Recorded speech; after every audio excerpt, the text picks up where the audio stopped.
I find this distressing, and I don't like this at all. It suggests a non-naturalistic approach because you see, if naturalism is true, then nature wouldn't be redundant. Why would we have invested a couple of billion years to develop eyes if we don't need the bloody eyes to see what's going on?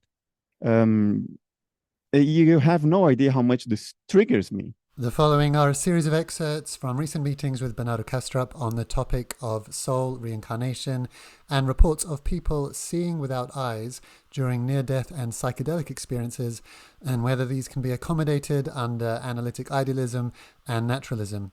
We meet every week, and you can join us as well as watch the full archive of past recordings at withrealityinmind.com. I am comfortable accommodating a great many things under analytic idealism. All of confirmed scientific observations are accommodated within analytic idealism without relaxing the criteria, without making it sort of lose its specificity. But this particular thing, and the years seeing while their hearts are stopped and their eyes are closed, seeing veridically, not having a visual experience, as Paul pointed out, we have that in dreams. We don't need eyes to have a visual experience, but to have a veridical visual experience modulated by the outside world in a way that is veridical, while the channel of that modulation is not working, it is incredibly problematic. I find it incredibly problematic. I do not know how to bring this in without throwing away the specificity of analytic idealism. And for a long time, I was okay with it because I was doing one of two moves, and sometimes both: dismissing the data as anecdotal or manipulating the data so it fits the theory. So saying, well, they are not actually seeing, it's just that their vocabulary is a visual vocabulary. But they are just absorbing that information, and they are themselves then, after the fact, translating that into visual language because that's all the language they have. I've done this for years, and I thought this was plausible for years. I no longer think it is plausible. It is too detailed. It gets to a point where if you are honest to yourself, you look at yourself in the mirror and you ask yourself, can I keep doing this? And you realize, no, I can't. I can't. But now I am incurring full on the fallacy of manipulating data to fit the theory. And under any other circumstances, if what these guys were reporting could be reconciled with my theory, I would take the reports at face value. I wouldn't go and start trying to bend and manipulate it. No, I would say, no, guys, this is what they are saying.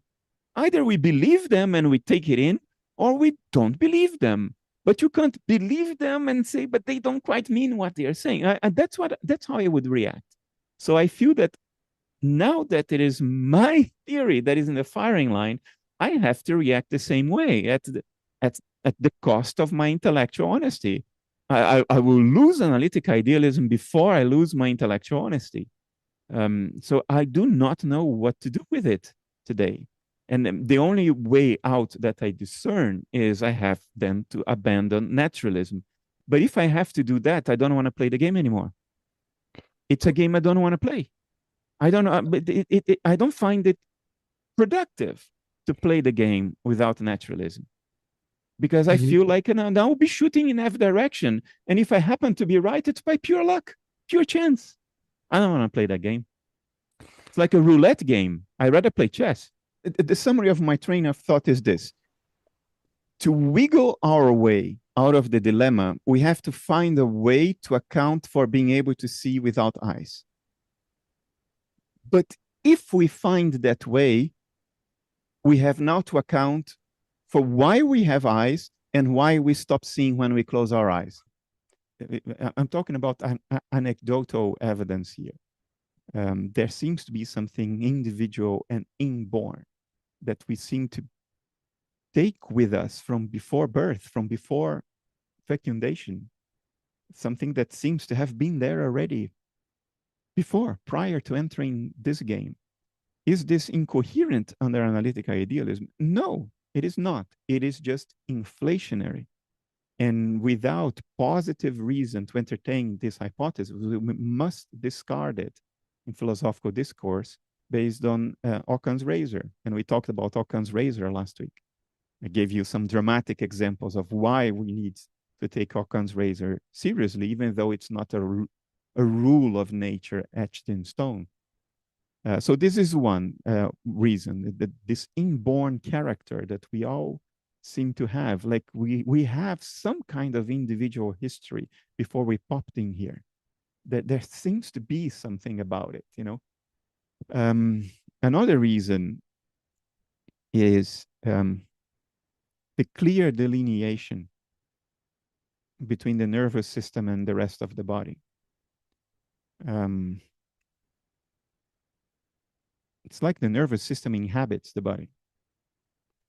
The reason to not go farther with this, not extrapolate this into any metaphysical sense, is that the cells in the nervous system have the same DNA as the cells of the rest of the body.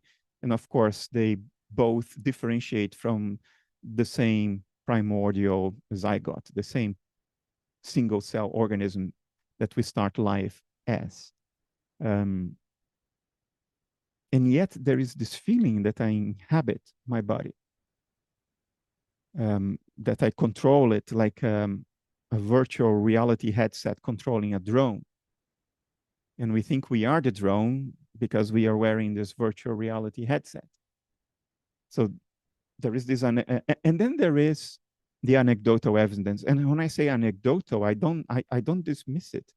I'm using anecdotal here in a very strict formal sense. It's anecdotal evidence in the sense that it's not evidence produced under controlled laboratory conditions. That's all I mean by it. I'm not saying that it's invalid because it's anecdotal. Goodness knows, science started purely with anecdotal evidence. That's what we have before we design an experiment.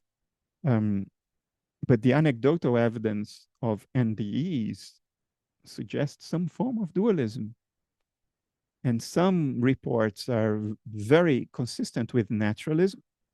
Anita Morgami, whatever, her reports of how it was like when she met her father. She says, I became my father.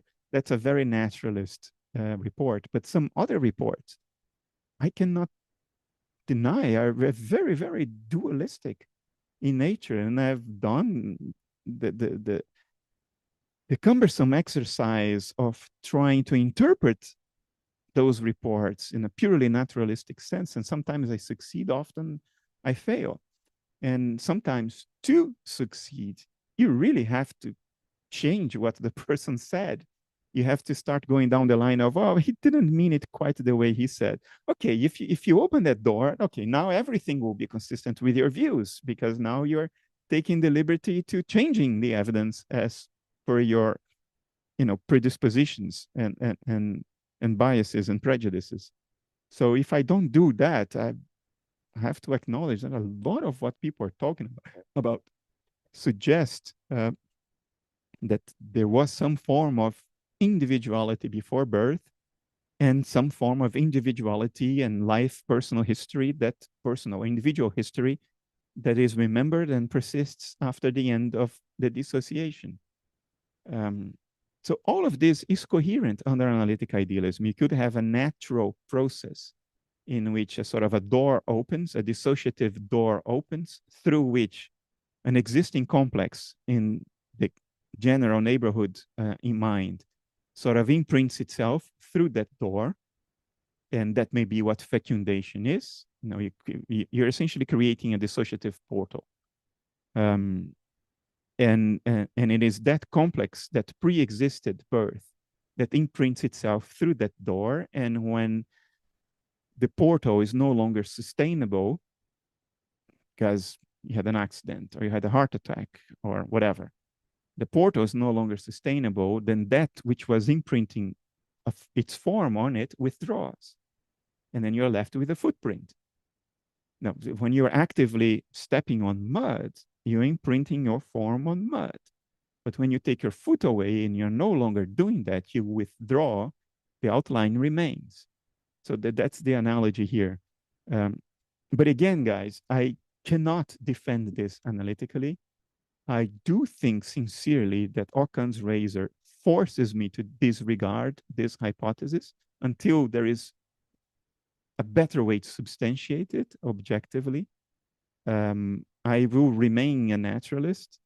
It's morally unacceptable to design any experiment because it would entail killing someone to test, well, or something related to the possible discontinuity of human life.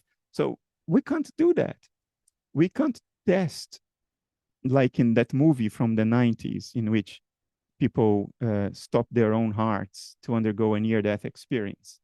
And the others then resuscitate them after a certain number of minutes. We can't do that. This experiment would never be approved. The closest thing we have to a safe way to die is a large dose of a psychedelic substance that significantly suppresses brain activity. It's the closest analog we have.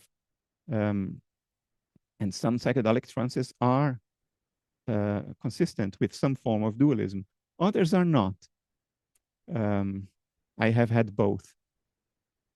So it's not a question we can answer on short term. And until we devise a way to test this hypothesis under controlled conditions, I do think Occam's razor forces us to choose naturalism, running on top of analytic idealism, as opposed to dualism running on top of analytic idealism. So my own attitude is look at what is common between the two, analytic idealism, that's what's common. Okay, I'll spend my time arguing for that because I can argue for it and it's common to both hypotheses. So that's how I spend my time. Okay, well, I've asked people in the chat if they want to have a session on the topic, and it's got lots more votes more quickly than any other suggestion. Oh, God. Okay. Yeah. No, once I open the door, I know, it would be facetious now to say, I don't want to talk about it anymore. I don't have much more to say than what I just did, just to calibrate your expectations. From here on out, we will speculate together. I don't have much more to share that is already in here. It could combine well maybe with a session on related questions like near-death experience and reincarnation and how you'd interpret it under the dualist framework and a pure analytic idealist framework. Yeah, that's more fertile territory. Yeah, I have more to say about that. Okay, great. And then and Marjorie, I don't know if she's still here, but she researches stuff around near-death, so maybe she can chip in as well. Great. Well, maybe we can do a joint session, Marjorie and me. Yeah, that'd be great. On this topic, perhaps. Oh, okay. She's talking. I lost you on my screen. Right, so I would be happy to do that because this has really sparked a lot of questions as you're talking about this, about all the anecdotal evidence that we have in these cases. And when do you decide to say Occam's razor, and when do you say, if you've even had your own NDE or something like that, well, I can't deny this. So it would be fascinating to talk about both sides. Yes. Shall we do that together, Marjorie? Yeah. The theme this week, Bernardo, we're returning to this idea of the duality as a process running on a idealist operating system. Operating system, that can of worms that you might have remembered opening, and ever since, all those worms have been crawling around all our minds, sparking lots of questions. And then we had invited Marjorie to come because one of the most relevant aspects of that, I guess, is the research into near-death experiences and after life communication. So she's going to help as well. But just for context, for anyone that missed that original meeting where you first brought that up, are you okay to give a quick synopsis of what you mean by a potential dualist process? Yeah. So there is in philosophy what we call substance dualism, which I do not espouse. I think there is no indication, no reason to think that it is true. And the notion is that there are two fundamental ontological grounds in nature. One is mind stuff, and the other one is physical stuff. And they are both irreducible and irreducible to one another as well. And somehow, although they are completely distinct ontologically, somehow they interact in some way. So this is substance dualism. There are two fundamental irreducible substances, and by some cosmic coincidence, although they are totally ontologically distinct, they manage to interact with one another causally. So I do not subscribe to that. But dualism, if you leave the word substance out and you just say dualism, that is much more generic. So you could have only one substance, say mind stuff, which is my view. I don't think there is any need to postulate anything beyond mind stuff. Within the ground or the operating system of mind stuff, you can have a different form of dualism that is not ontological dualism or ontic dualism. Let me give you some examples of forms of dualism. Past and future is a form of dualism, but they're both in time. It's not postulating that there are two different kinds of time, but within the operating system of time, you could speak of past and you could speak of future. Subject and object, even though both, I believe, are made of mental states, they're constituted of mental states, there is still a dualism there. There is the view from here, the subject, and there is the stuff that the subject perceives, which is not part of the subject. So under analytic idealism, if there is a dissociative boundary, you already have the dualism of subject and object. It's actually both subjects. But from the perspective of a dissociated segment, or from the perspective of a dissociated subject, there is something happening out there. And this in and out, the inner and the outer, is defined automatically and implicitly by the existence of a dissociative boundary. So that's another form of dualism. So we have past and future, subject and object, and we could go on and on. There are many different forms of dualism that do not imply two different irreducible substances. So under analytic idealism, it is conceivable, whether we have reasons to believe it or not, it's a separate question, but it is conceivable and coherent within analytic idealism. You could argue that this only defies naturalism, but not idealism. It is conceivable that the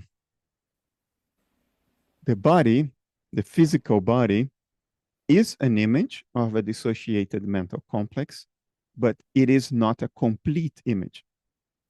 It is conceivable that once we die, that aspects of that dissociation that corresponds to the body image, those aspects dissolve, but not the full dissociation. It is conceivable and coherent that something remains under the ground when the visible part of the plant dies, that there is an invisible root system. That was the analogy that Jung actually used towards the end of his life. Whether we have reasons to believe that or not, it's a separate question, but it is conceivable and coherent that some form of individuation or individuality or complex differentiation endures after the aspects of the dissociation that appear to us as the body dissolve.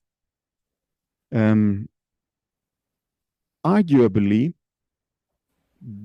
this would at least suggest very strongly intent and not a purely naturalistic approach to what is happening.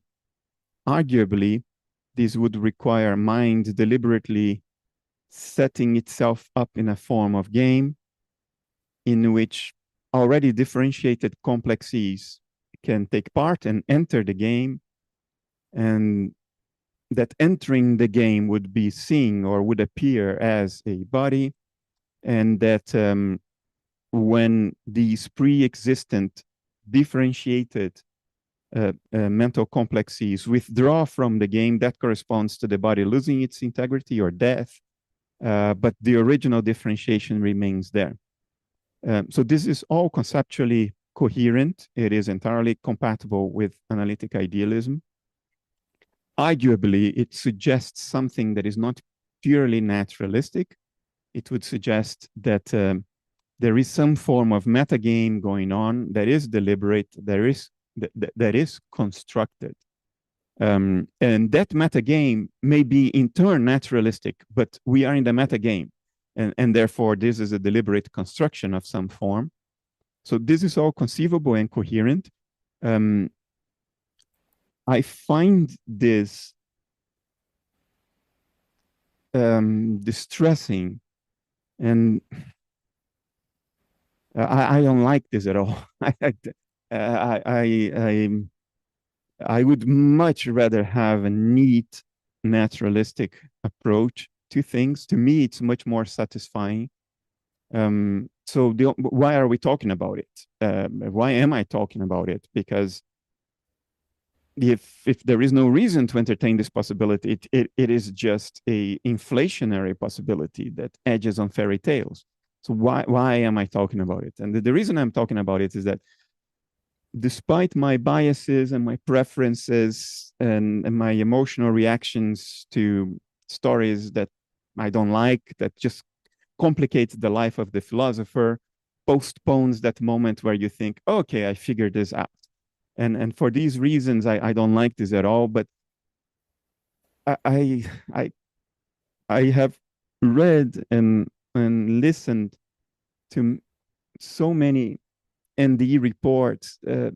There is only so far I can honestly towards myself dismiss stuff.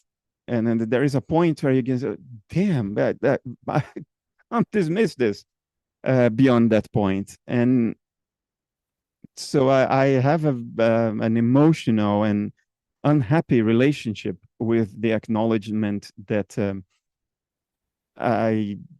it comes to a point that I cannot dismiss it anymore, and I don't like then what's left. I'll give you an example. I find it awful, the possibility that that we don't need eyes to see. I absolutely hate this because it suggests a non-naturalistic approach. Because you see, if naturalism is true, then nature wouldn't be redundant. Why would we have invested a couple of billion years to develop eyes if we don't need the bloody eyes to see what's going on? You have no idea how much this triggers me. So I resist this. But then there are so many NDEs. And in my website, there is a long essay in which I try to reconcile this with naturalism.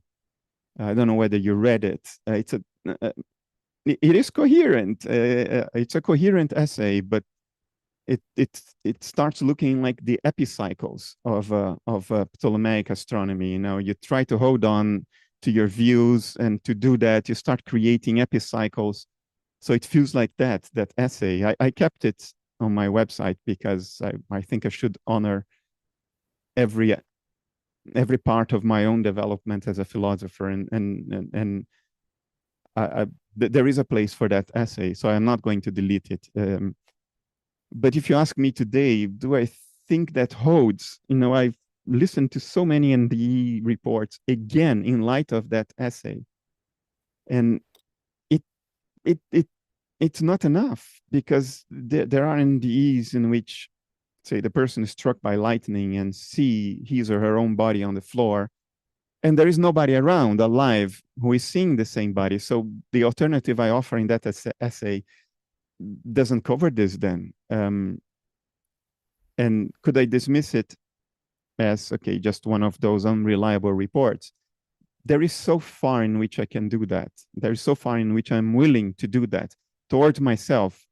I'm sharing with you my own inner processes, and this is not just a public message. I'm sharing with you what I'm thinking inside.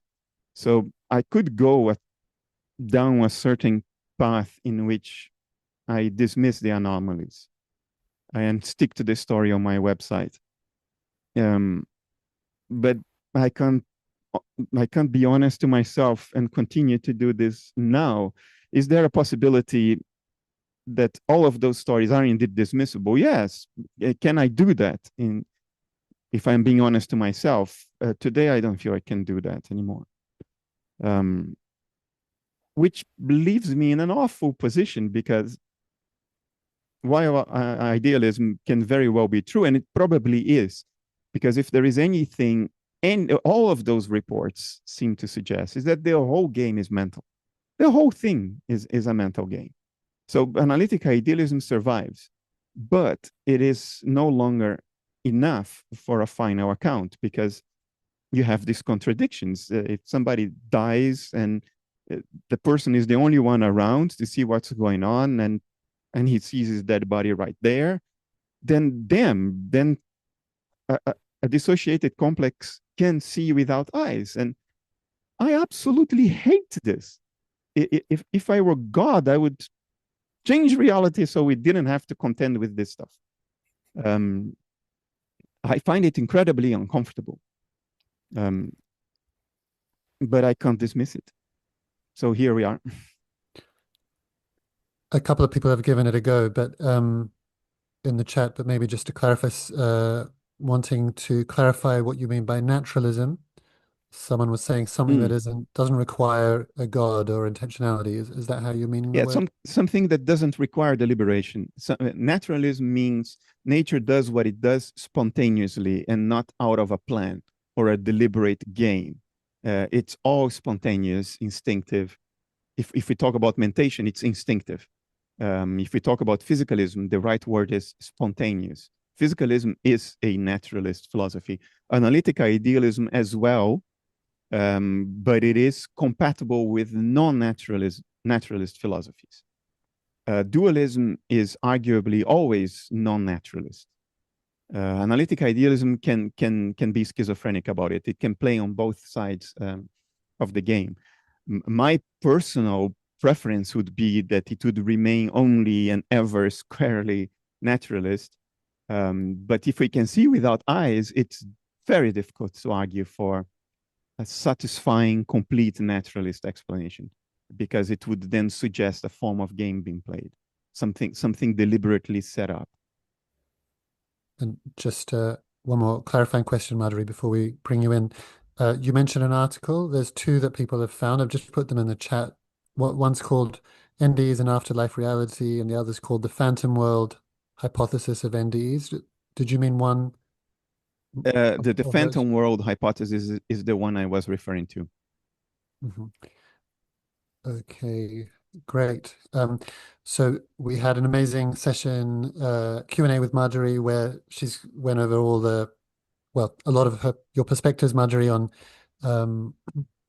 the near-death experience, research, and a lot of this conversation. So we won't go back into that unless Bernardo, I'm assuming, Bernardo, you're relatively familiar with it.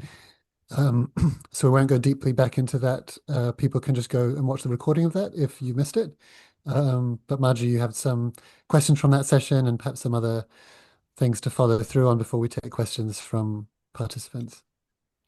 Sure. And I guess one thing I would like to say is that it was really helpful for you to really unpack that, Bernardo. And I love that analogy that I hadn't even thought of, that if you have the NDE when no one is around, then naturalism has a harder time explaining it. I hadn't really thought of that before. So that's one more thing for me to say, okay, then perhaps my side of things, meaning that there's more than physical reality, might actually stand. But here's just a quick question. It gets down to, having been a neuroscientist that was totally objective in how I looked at things, I would always say, well, in order to believe something is real, I have to see it in the laboratory under these strictly controlled conditions. And then, of course, what happens with experience is that very often experience disappears when you try to take something that is perhaps not quite so objective, that in fact has perhaps an emotional basis. And you can't put near-death experiences in the laboratory. Often you can't put telepathy in the laboratory except under very restricted conditions. And so I guess I would love to see that added to say, okay, maybe we aren't going to call everything anecdotal that can't be clearly repeated in the laboratory under strict conditions, especially as we know that one's own skeptical mind or believing mind influences results from a lot of experiments. It's like, I would love to have those nuances added in for all of us to look at and maybe find a Venn diagram that was a little bit more overlapping between the two in that way. Yeah, there is a precedent for that. We cannot do astronomy in a laboratory, right? You cannot create a black hole in a laboratory, or a dual star system in a laboratory, or simulate or create a web of galaxies and the distribution of dark matter in a laboratory. Astronomy is a science. I think nobody would disagree with this. It is a proper science, but it is a observational science.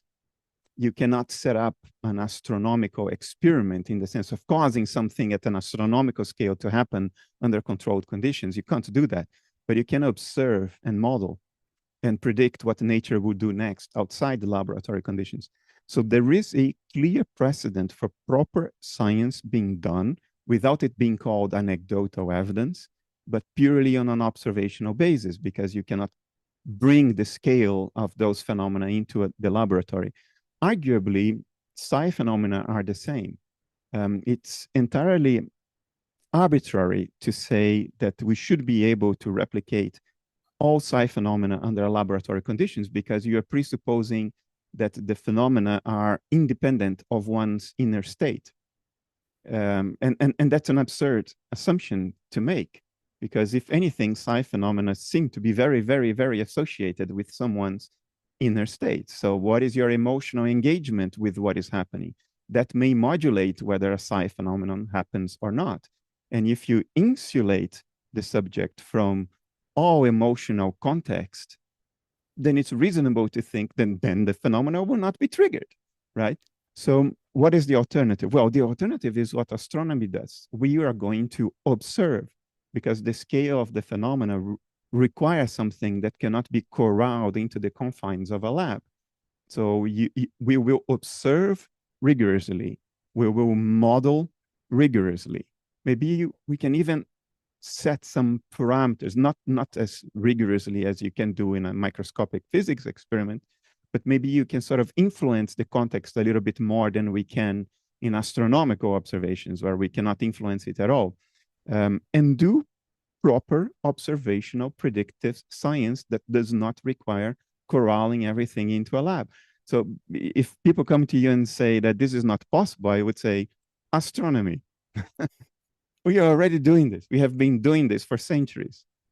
And Marjorie, what I mentioned earlier, that many NDE reports seem to suggest the capacity to perceive without the perceptual mechanism of the body.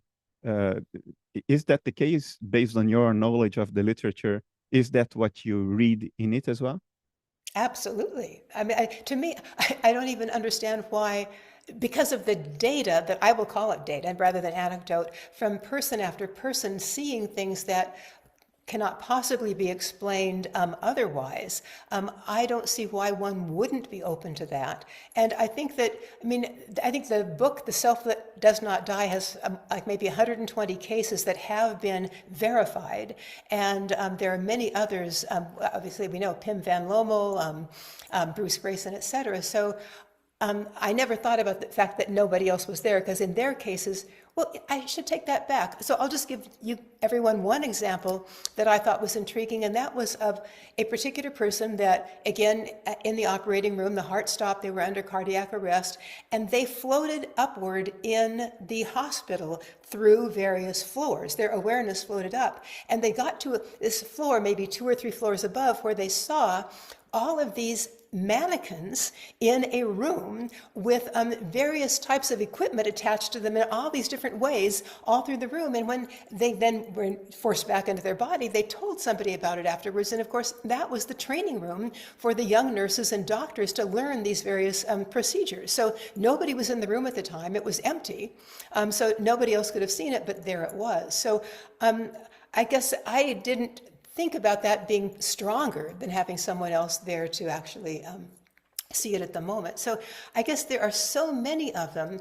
And I think the other issue that we sometimes forget is that they're also very transformative in the life of the person. Literally, almost everyone changes their worldview to believe that their consciousness is fundamental and not tied to their body. Now, I should say there are a few exceptions. I think there was one of an MD during maybe World War II where he had an NDE at one point, and he actually felt that he was having basically a hallucination. He was going insane, and it really frightened him a bit. And not until he was like 80 years old and he was dying of cancer did he tell his fishing buddy on the lake about this having happened before. And then that's how we actually know about this, that he shared it with his fishing buddy. So it's interesting that sometimes it doesn't change the worldview, but in the largest majority of cases, a person does say, this seems more real than the reality I believed in before. So interesting.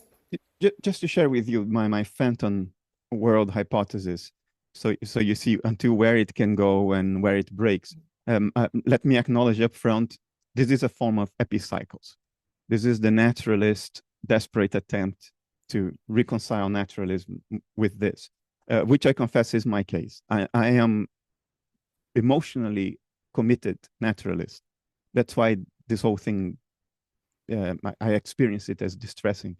The idea of the phantom world hypothesis is the following. Under analytic idealism, we are dissociated complexes, right? There's a dissociative boundary around us that's actively maintained, and the name we give to it is life, metabolism, biology, and all that. So while we are dissociated, our cognition is inferential. There's plenty of evidence in neuroscience that we have inferential cognition. In other words, we create an inner model of the world, although we don't have full data about the world. We extrapolate what we perceive into a broader model that has implications towards what we don't actually perceive, but we model and we act accordingly to that model. So we all build models of the physical world during our lives. And under analytic idealism, death is the end of the dissociation. So these partial models of the world become then released in a broader cognitive context because there isn't a dissociative boundary anymore. So if enough people have lived and died, there are a lot of model pieces out there that can connect and naturally lead to a sort of the spontaneous formation of a mega model in mind at large, if you will. And during an NDE, because then our own dissociative boundaries are weakened, we may sort of plug into that meta model out there. And what the NDEer then comes back reporting as having perceived wasn't actually perceived. It was cognitive access to this emerging model of the physical world that is formed by the memories of everybody who has lived and died before. So in the case of this hospital room with the mannequins and then the training room, it's epicycles, but the epicycles in principle could account for that because someone has seen those mannequins there, right? So that's part of some model. And even if they haven't died yet, you could still do another epicycle and say, but the model leaks because the dissociative boundaries cannot be perfect. So they leak. So they could have leaked into that meta model out there. And when the NDEer comes back and correctly says, there is this room with the mannequins, well, maybe he didn't or she didn't perceive it without eyes, which is what I'm desperately trying to avoid. The notion that somebody can see without eyes. Maybe they didn't see it, but they connected to that metal model formed by leakages. And so you can keep on doing the epicycles as long as somebody else has perceived. But where it breaks is when there is a new event that you can categorically assert nobody has seen this before because it has just happened. And only the NDEer has perceived it. And you cannot say that anybody else ever perceived it. Like if you're alone, you're struck by lightning and you see your body on the floor in a certain position. Well, that cannot be part of the meta model. Nobody has seen that before. It just happened. So if the NDEer comes and reports and knows what position he was in, what kind of injuries they sustained, and that turned out to be right. Okay, now there is no epicycle in the world that will save your skin because now you have seen without eyes. And to me, this I dislike this profoundly because it complicates the job so much. It forces you into so much unknowns and unknowables that it's extremely dissatisfying for a philosopher. And so, and maybe a question about that being dissatisfying for a philosopher. If you were a continental philosopher, of course, it wouldn't be dissatisfying, right? That's part of my question. It's like, that is very dissatisfying for me as a neuroscientist that believed that my brain was creating my reality. But if I break out of that, it seems like it's that issue of assumptions, that analytic philosophy has certain assumptions that it's founded on, and I'm sure continental philosophy has other assumptions, and if we just added a few assumptions, maybe it wouldn't be so difficult. Am I wrong? Well, I think the key thing is naturalism. By temperament, most analytic philosophers are naturalists. Yeah. They like to believe that at the bottom level, nature is spontaneous, that we are not in a kind of simulation or game, something deliberately set up to be like it is, but simply emerged out of the play of natural regularities that we call the laws of nature. And to part with naturalism is to acknowledge that you cannot fully account for what's going on because you fundamentally cannot have access to the data. If this is set up, then it was set up to insulate us from the very data we need to account for the whole thing. And that's what is dissatisfying. So I'm not sure this is an analytic versus continental philosophy issue. It's an issue of naturalism versus non-naturalism. And you would just find statistically that most analytic-minded people will be naturalists. I am a fairly committed naturalist by disposition. But yeah, okay, here we are. Well, and now here's another question. So I've heard you talking with Federico Fagin before, for example, and others who are scientists, and they were once naturalists, and now they have moved to a broader understanding.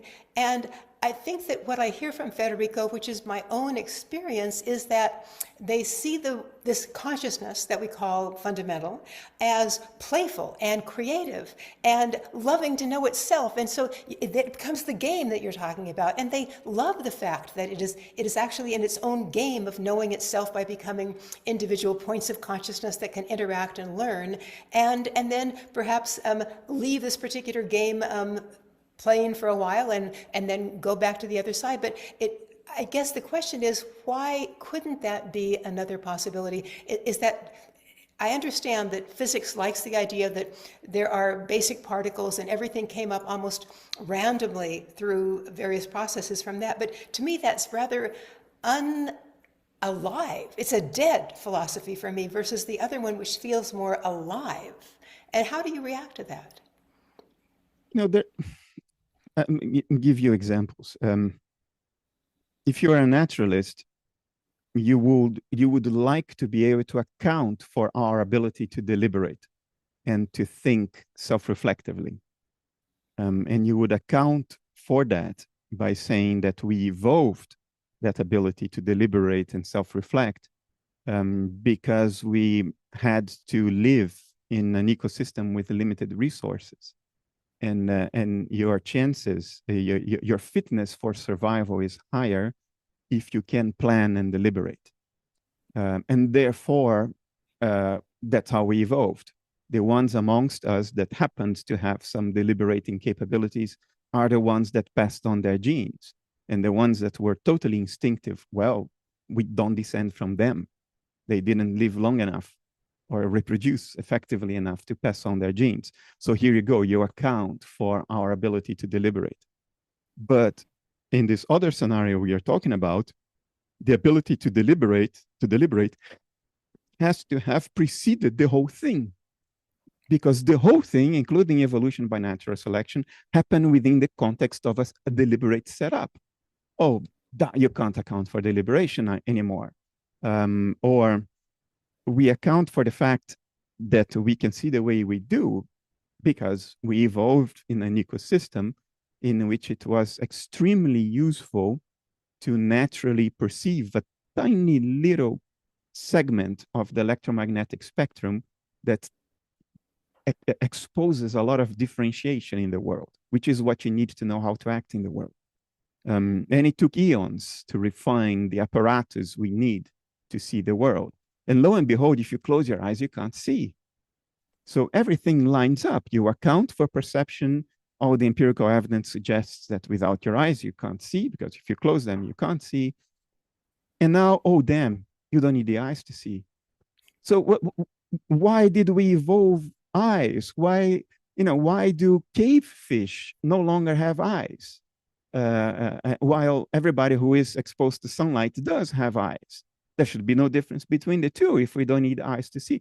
You see, this is incredibly irritating. It sort of it robs you of that feeling that you've accounted for significant things.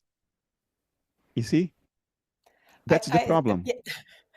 I see, and for some reason, if instead one says, well, we are that eternal consciousness, which is intelligent, playful, creative, and because we are that, of course we would bring it down into this world and we would bring that with us. It obviously is a very different set of assumptions rather than it was all evolutionarily created.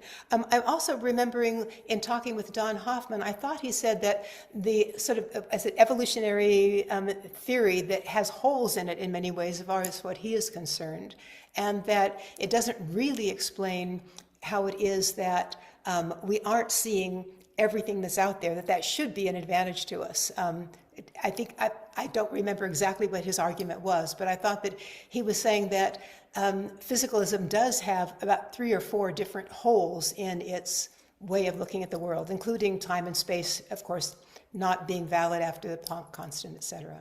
Oh, physicalism has a million holes. I mean, it is one giant hole, if you ask me. It is just about the worst hypothesis on the table. It doesn't do anything, just creates insoluble problems. It's terrible. But in naturalism, that's where the fight is, in my own psyche, in my own mind. I think it's a matter of inborn disposition, Marjorie. I can conceptually go where you are, where for you, you're perfectly okay if naturalism doesn't hold. You're perfectly in peace with that. I can conceptually go there, but I can't abide there.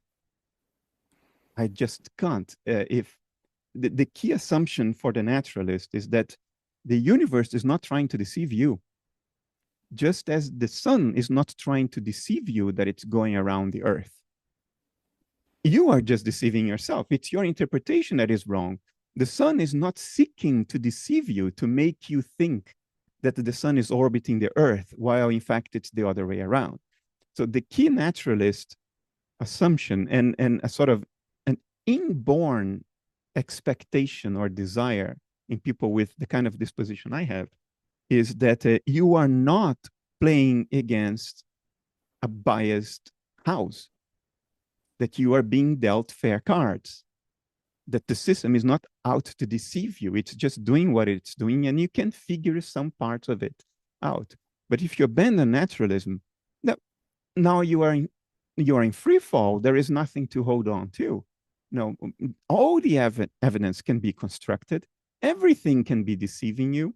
No conclusion you extract has any validity whatsoever, because it's all a big game and you don't know who is playing it, and you don't know what they are up to, and you don't have access to what motivated the game, and you're sort of a victim of the whole thing. And there's nothing to hold on to.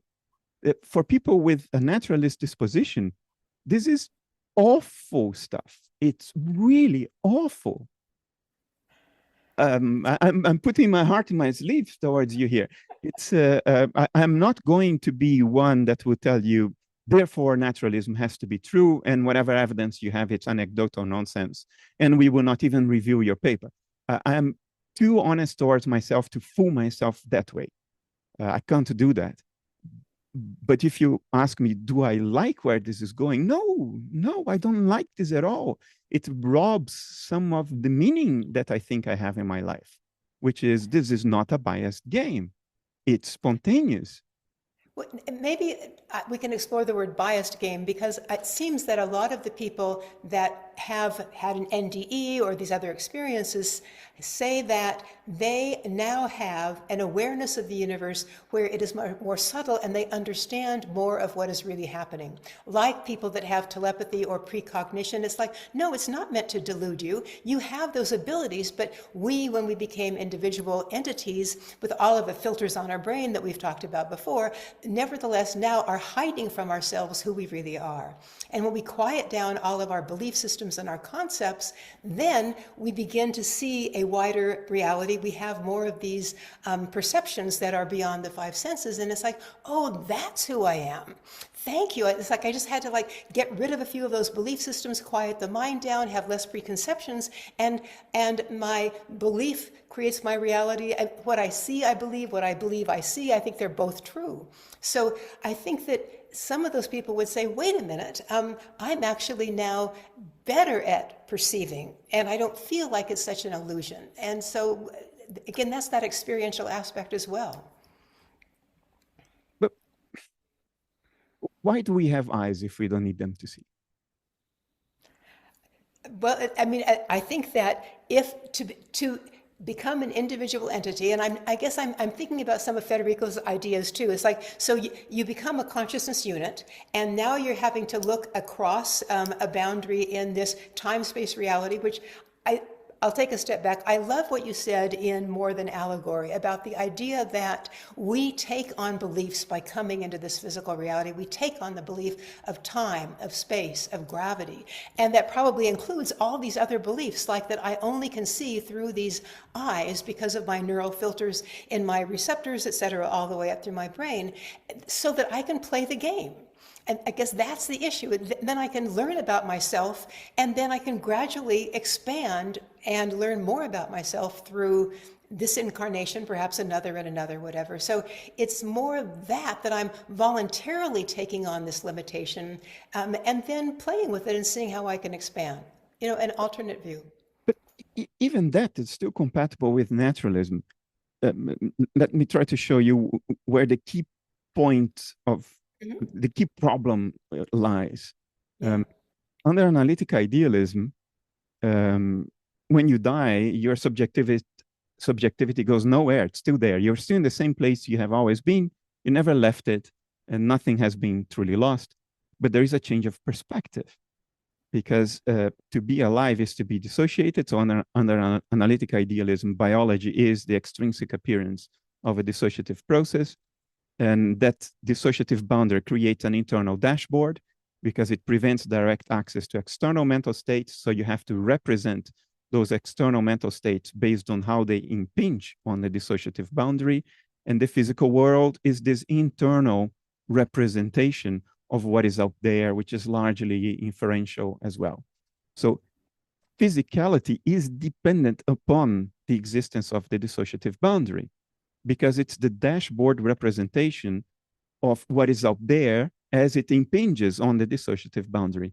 When you die and there is no dissociative boundary, then you will experience the world as it is from a first-person perspective, but it will not register as a physical world because the dashboard is gone. The dashboard is an artifact of the dissociative boundary. And now you're dead. There is no dissociative boundary. So you will be the world. You will not perceive the world from a separate perspective.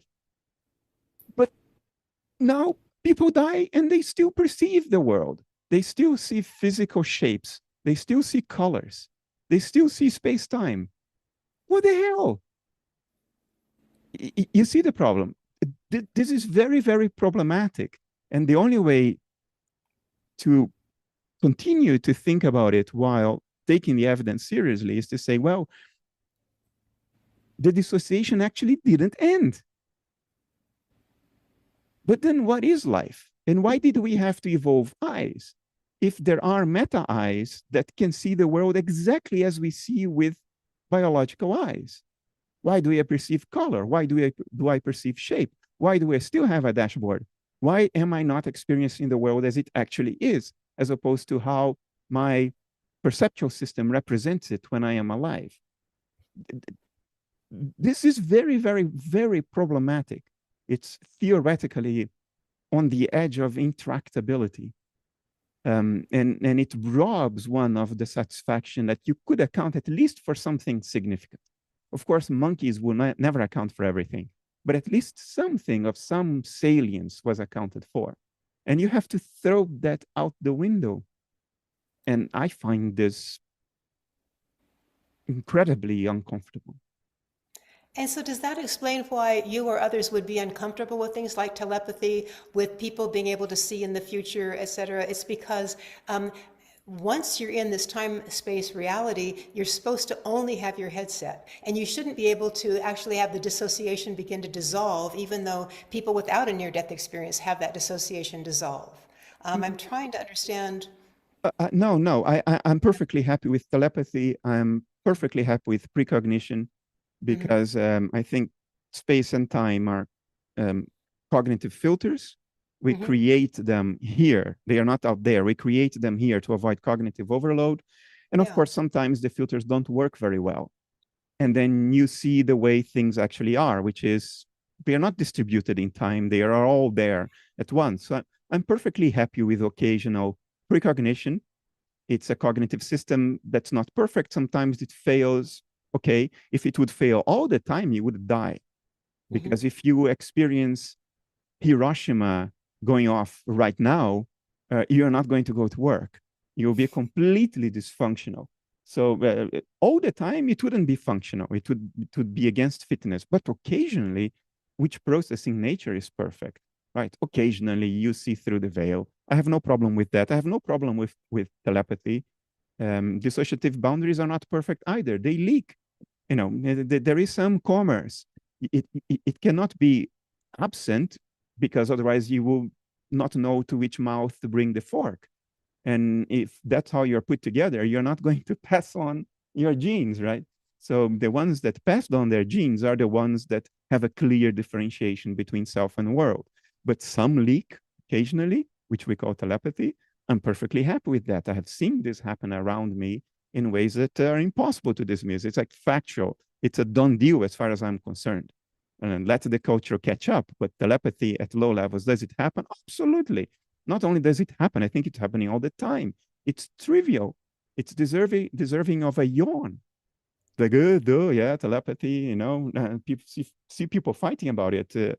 I find it humorous. I don't have a problem with that. What I have a problem with is perceiving or seeing without eyes, hearing without ears, tasting without a mouth, and continue to have the category of space-time when you are in a no longer dissociated state. So the only way to keep on going is to say, well, you're still in a dissociated state, but then why all the drama of life? Why all the shit show? Know what I mean? If everything is...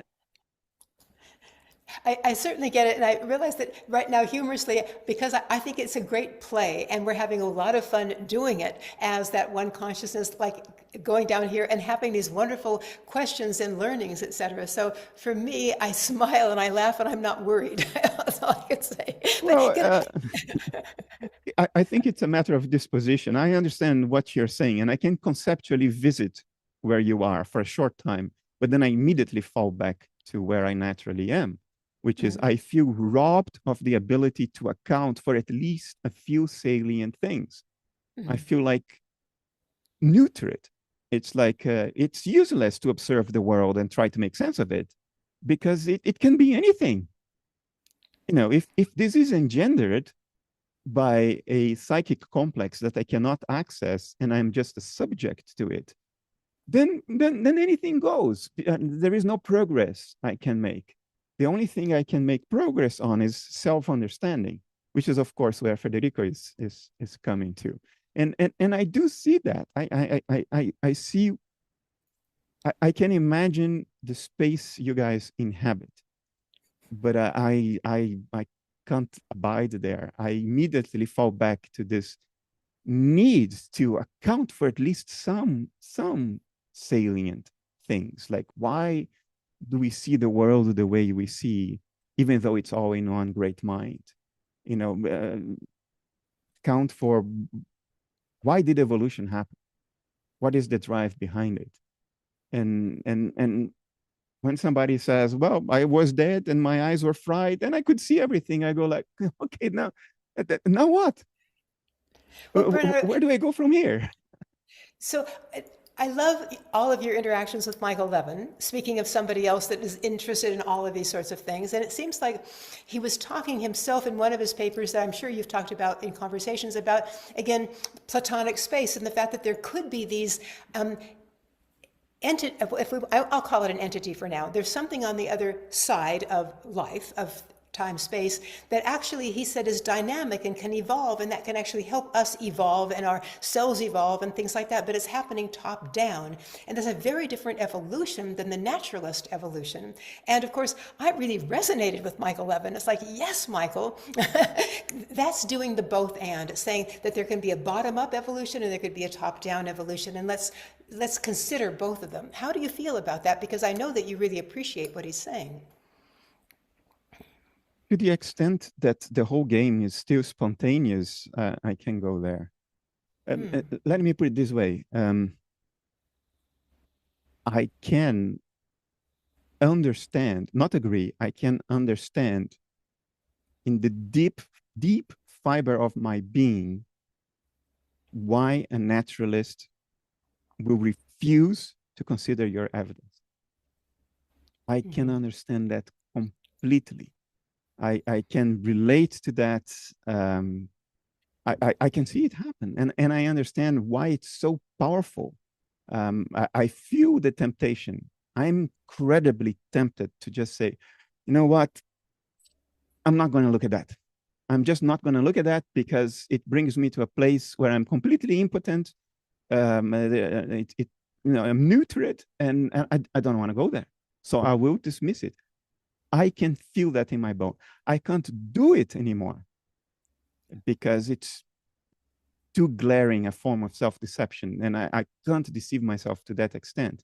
When you become, if life has brought you to a place where you have some appreciation of how your own psychology behaves, it becomes impossible to self-deceive. But if your life has always kept your attention out there, then it's incredibly easy to self-deceive. And the only way to self-deceive in this case is to ignore your evidence. And I could easily imagine myself being there. I can slide there like a sweet children's playground slide effortlessly. I can slide to that place. But for one reason or the other, life has brought me to a place where I see that this is a form of self-deception. So I can't do it. But I kick and scream my way having to acknowledge this. I am really, really, really uncomfortable with this. And I envy people who are in the place where you are, where you can have a smile as I say this, because you're probably looking at me saying, oh, this boy, there is so much he doesn't know. He's so confused. I envy that. I would like to be where you are. And I would like to be where Federico is. Federico got to a point in his life where he will smile to most things, if you know what I mean. I am not there.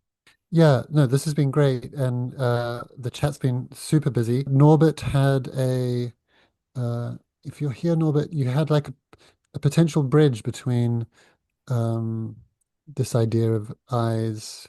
The question was that whether it's a possible explanation that we have this like human experience description only afterwards. So just like during a psychedelic experience, they can be extremely weird, but once we're coming out, we're going to explain it with our human words, and we're going to put it into the space-time direction. So possibly the NDE experience is not really in space-time. It's not really anything human-like, but that's the only way, not just to explain it, but even to remember, because remembering in a sense is regeneration. So that's how we regenerate it to ourselves, but it's really beyond anything human-like and dissociated experience-like. So I don't know if there's a possible explanation.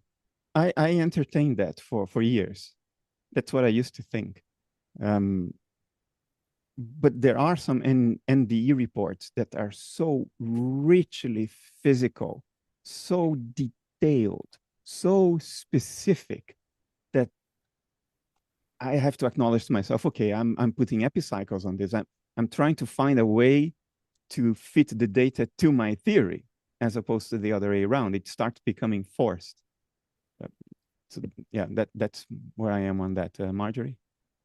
Yes, I mean, I feel the same way that Bernardo was really saying. It's like, I guess I don't see that problem myself of sort of going into the non-dissociated state and sort of back again, or having my filters removed and then coming back into a filtered state, but remembering what I experienced. I think maybe for some people that's also very hard. If they didn't have their brain working during those X number of minutes or whatever, when they're under cardiac arrest, and then they come back with absolutely perfect memory, better than normal memory. And in fact, I think some people have said that during cardiac arrest, your ascending reticular activating system that goes to your hippocampus is not active. So how did you have that memory if you're only dealing with a physicalist world?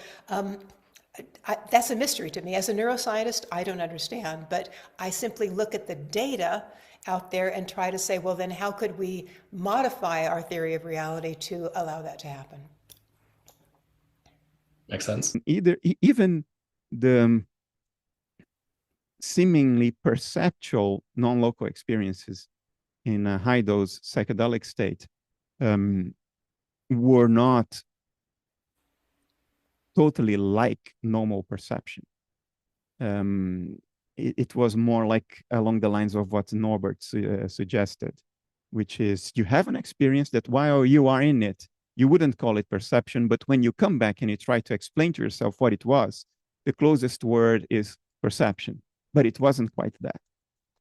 But an NDEer doesn't have this disclaimer. An NDEer says, I just saw it. I saw the reflection on a little drop of water. It's specific, it's richly physical and detailed and unambiguous. They are not saying it was like seeing. No, they are saying, I've seen it in every rich detail. To me, that is incredibly problematic. And the problem is in here. Huh? Of course, the data doesn't care about what I find comfortable enough. Yeah. A question again about that NDE. I think one thing you had said is when you leave this body, then theoretically you become everything. So you don't see it from the outside looking at other people because you are it all.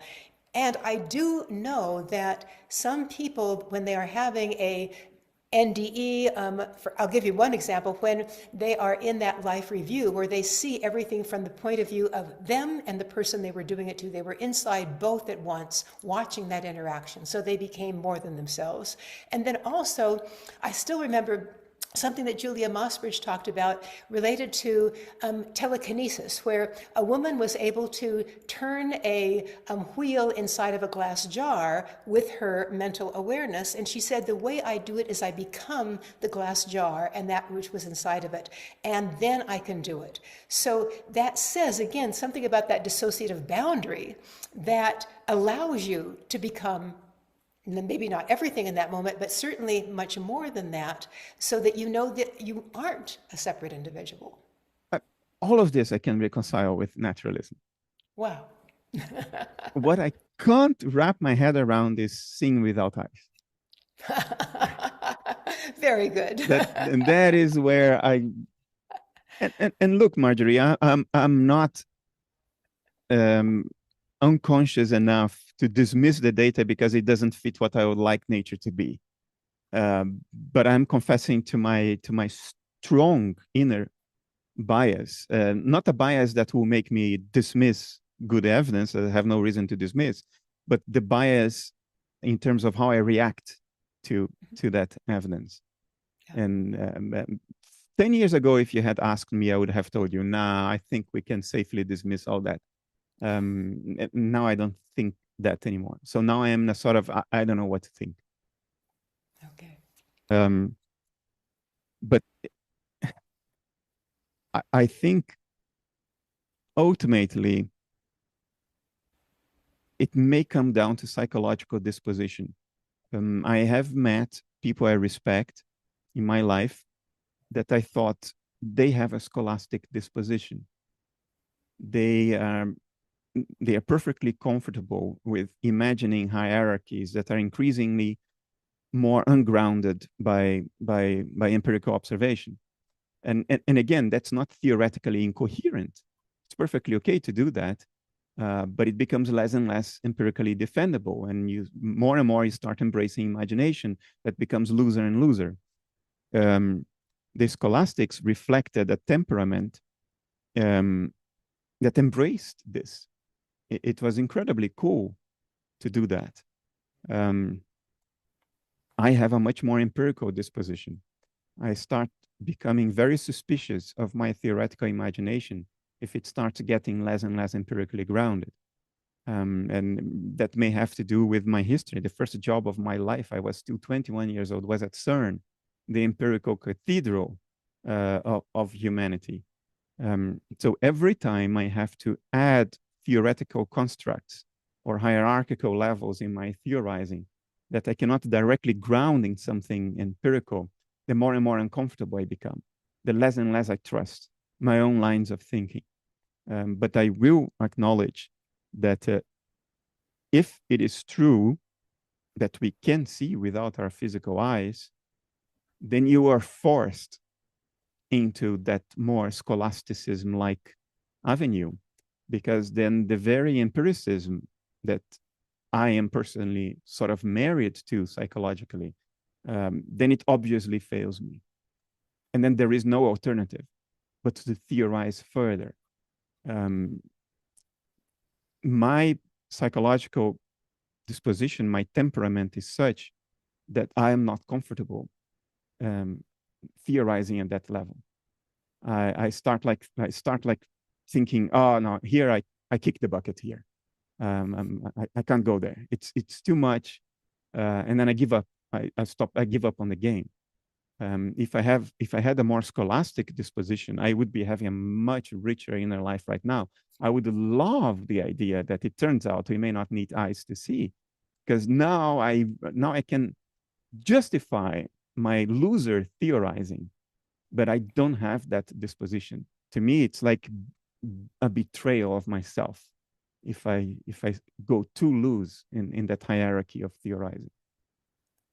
Well, and so then thinking about the conversations that you've had, I think in the last few issues of this with me and others, we get to that place of, is there a soul, a spirit, some sort of an entity, maybe like the Platonic space that Michael Levin was talking about, and we know then the quote-unquote anecdotal evidence that comes out, in 100,000 cases, whatever, about people seeing their deceased loved one. The example I gave last time was the man that actually saw his grandmother knock on the front door, and he interacted with her. She looked really like real, and he gave her a hug, and then she disappeared in his arms as his eyes were closed. And he's, of course, scratching his head as he goes in to tell his wife what happened. Now, of course, we can say a hallucination. That's an amazing hallucination, but yeah, it's a hallucination. Or we might also say maybe there is that vestige of that person's personality that has gone to the other side, but still is able to interact with you. And maybe they're able to create that illusion with you so that you can have that experience. So I think those are some of those questions that come out in terms of whether we call it scholastic or not. Somebody's had that experience and they're going, how do I put that experience into my reality system? I understand it, and there is nothing a priori incoherent about it. I don't think, if there is a reincarnation, I don't think it's in the cards for me in this lifetime to make peace with it. I'll be very honest with you. I'll kick the bucket before I make peace with it. I just throw my arms up and say, yeah, okay, whatever then. I'm going to build computers now. I'm going to develop AI, And so then, so all of those cases of Ian Stevenson's at the University of Virginia, they're just things that are difficult. It reminds me of, so when I wrote that first book, Infinite Awareness, I had nothing on mediumship because I couldn't deal with it. And I simply said, it's scary to think about maybe negative spirits, so I'm not even going to cover it at all. And now, of course, I've been willing to peer through and say, maybe it's the case. But so I think, is that sort of what you're saying, that it's just like... No, I actually, I'm content acknowledging that there may be semi-dissociated complexes that do not have a physical aspect, because we did not have any evolutionary incentive to pick them out. And this is very easy to accommodate in your theory, because the only evolutionary incentive for us to pick things out from the reality around us is if they have a bearing on our survival. Stuff that has a bearing on our survival, we will have evolved to pick them out and discern them. But stuff that does not have a bearing or a strong bearing on our survival, maybe just a flimsy bearing on our survival, we will not spend calories and anatomic structure to pick them out. We will be literally blind to them. So I'm perfectly comfortable saying there is a lot more stuff out there than we can see. And even with instrumentation, because we still need to perceive the output of instrumentation. So everything still gets filtered out through that same paradigm that we evolved, the physical paradigm. So I'm comfortable saying there may be diamonds out there that have a mild influence on us, not on survival, but in our states of mind or our choices of direction in life. I'm comfortable with that. I'm comfortable with evil spirits. I'm not one of those who would tell you, no, there can only be good things, and evil is the absence of good. I don't think so. I think all contrasts seem to be out there. It's all out there. I'm comfortable without that. The summary of what I am absolutely not comfortable with is seeing without eyes. It boils down to that. That's the thing that does it for me. That's the thing that makes me throw my arms up and say, then I'm not playing this game anymore. If that is the case, then okay, I'm going to build AI computers, which is, by the way, exactly what I am doing. Oh, Bernardo, I mean, that's what I love, the fact that it sounds like what you're saying is, yes, there is some evidence that I can't deal with in my naturalistic perspective, but I don't want to go there right now. It's too difficult. Is that perhaps? I don't think in this life I will. Okay. I think I envy where you are. I envy where Federico is. I envy a whole lot of people, to be honest with you. But I've come to accept this configuration that I am in, and I have very little hope I will be able to overcome this particular limitation I'm telling you. And amazingly enough, I think I can be in peace with it. It's like, well, I've done my best. No, I made some progress. It may be a lot less than I thought, but there is at least one step, and that's good enough. Now I'm going to build AI computers, and okay, I'm okay. I don't have these galactic pretensions of great success. I'm okay. Whatever I can do, if I did it, I'm happy with it. And if there are things I would like to be able to do, but I'm not, okay, I'm just a monkey. I'm all right. I'm all right with it.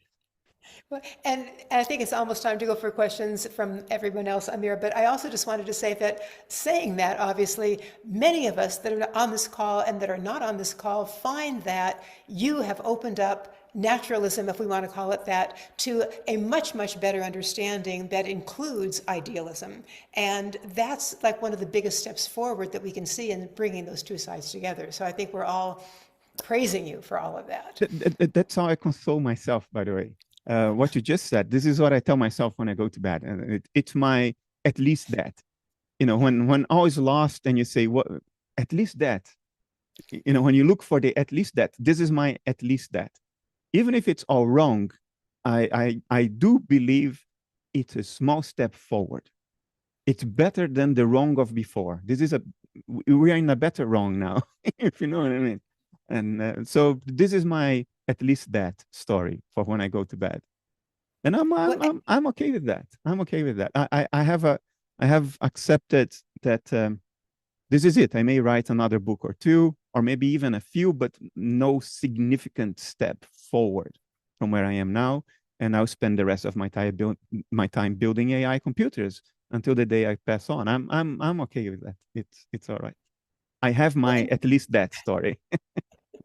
Well, and in fact, I mean, the one thing I think that is so critical in what you've done is when you've moved to really convincing more and more people about idealism, is that we feel that we are all interconnected and we are one, and that anything I do to the planet I'm doing to myself, et cetera. And hopefully that's the biggest step forward in terms of preserving our planet and our species and the animals around us.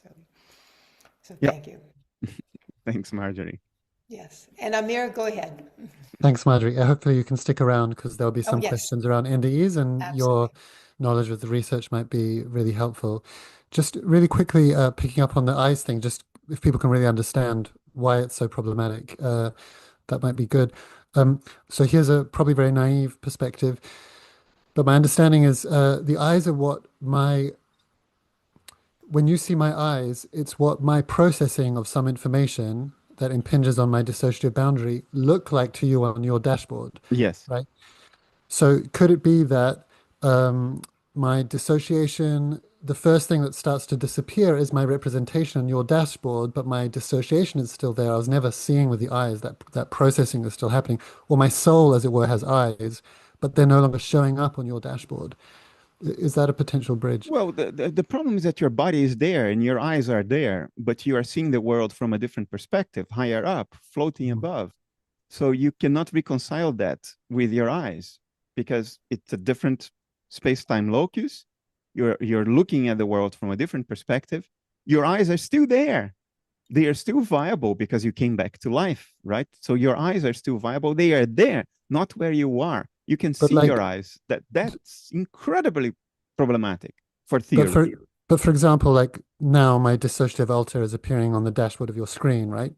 And if if there was some kind of problem with the Wi-Fi, this image might freeze, and then you might hear my voice saying, "Hey, Bernardo, I can still see you. It's fine," right? So it's just I've become removed from how my dissociation is appearing on your dashboard.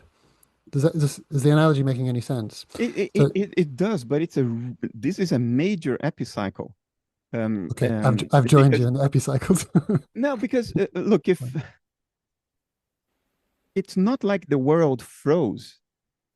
People are carrying your body around. They're helping you out, and there you are looking at all that from above, and still having a physical experience of it, even though your eyes are down there. Well, the image of my eyes are down there. Or what? The image of my eyes in the same way that. Yeah, but then now you are saying that there is a divorce between the phenomenon and the image of the phenomenon. So you are still seeing, you are still dissociated, but the image of that dissociation is somewhere else doing something else. It's like there is combustion here. Right? Huh? But similarly, when I die, I think someone, maybe it was Rachel, had a question. The body doesn't disappear in a puff of smoke when we die. Yeah, but that's like a footprint. Like you're not stepping on the mud anymore, but you leave a footprint behind. That's okay. But now what you're saying is that there is a active process. Oh, I see what you're saying.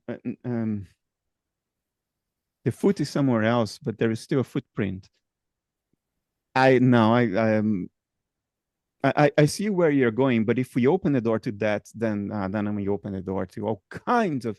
Okay, then you're not really calibrating theory with evidence anymore, because now you found out a way that you can accommodate anything, and it becomes unfalsifiable. It goes too far, I think. Yeah. I find that look, I have tried to find a way out of this, but I have not found it. Okay, well, I'll join you with more epicycles another time. Um, Now, there's the topmost. I'm just going to go through the questions as they've been voted by members. Thank you so much, people who do that. It's really helpful in terms both the questions and the voting. Uh, Although I do believe the first three questions have been answered already by virtue of Marjorie asking these questions. And if you can just say so in the chat if you feel like they haven't been answered. So the first one's from uh, in a funny turn of events, my computer just froze after me talking about images freezing. So it was, Before you do that, Amir, let me, because I was trying to articulate better why I gave you the answer I just gave. Here's sure. the problem. What you're saying is, okay, the body is still there, but that's the footprint, and the foot is somewhere else. And that's why we see a body, but we still perceive without eyes, because one is the footprint and the other one is the foot Yeah, elsewhere. I'm no longer impinging on your boundary, but I'm still dissociated, Yeah. The processing problem, information. the problem Right. is, why don't I then still see you floating on the roof? Because if the dissociation is still there and you're still seeing the world through the intermediation of a dashboard, we know that that has an appearance. Normally it has an appearance. It's you, it's your body. So why suddenly it does not have an appearance anymore? But actually there is. It's just that the appearance is somewhere else, doing something else. This is, I don't know how to theorize my way around it without becoming dishonest. Which of course only tells you about my capacity for theorizing, not about nature. Nature is what it is. Nature doesn't care what I find neat to account for or not. So I'll give that some thought. Yeah. Daniel Ambrosi, you had a question about if this could resonate with Michael Levin's ideas. I believe that's been discussed. Say so in the chat if not, or if someone else voted for that question and feels like we should return to it. Sarah Victoria Barton, you had a question on could it be that this life we're experiencing is very strong dissociation, but then it continues in weaker dissociated states? I think that's kind of been covered quite a lot, but if there's an aspect of that that you feel like we should return to, please say. And then Al, I think your question, I feel like that's actually hasn't been discussed as much. So Al, if you're here, I'll start to, I don't see you in the chat, so I'll start to read it. Al asks, are NDEs merely temporary states that in the end, that end in the cessation of consciousness or possibly brief transitional states to something everlasting about which NDEs probably tell us nothing?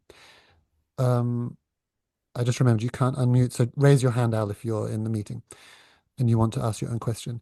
My own intuition is that NDEs may tell us little or nothing about permanent, individuated, post-mortem consciousness, or even point to its existence.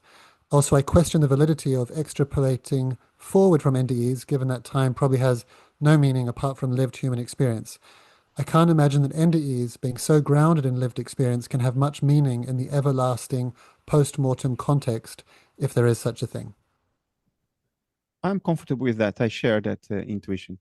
The problem is that it doesn't solve the issue, even if it is a transition state. Why do you see when your eyes are closed or fried or not functioning? How is that possible? Why did we evolve eyes if we can see without them? That's the issue. So even if it's just a transition state, the issue is already there.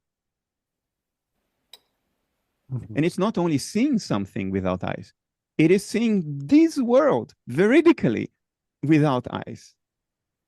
That is the problem. Mm-hmm.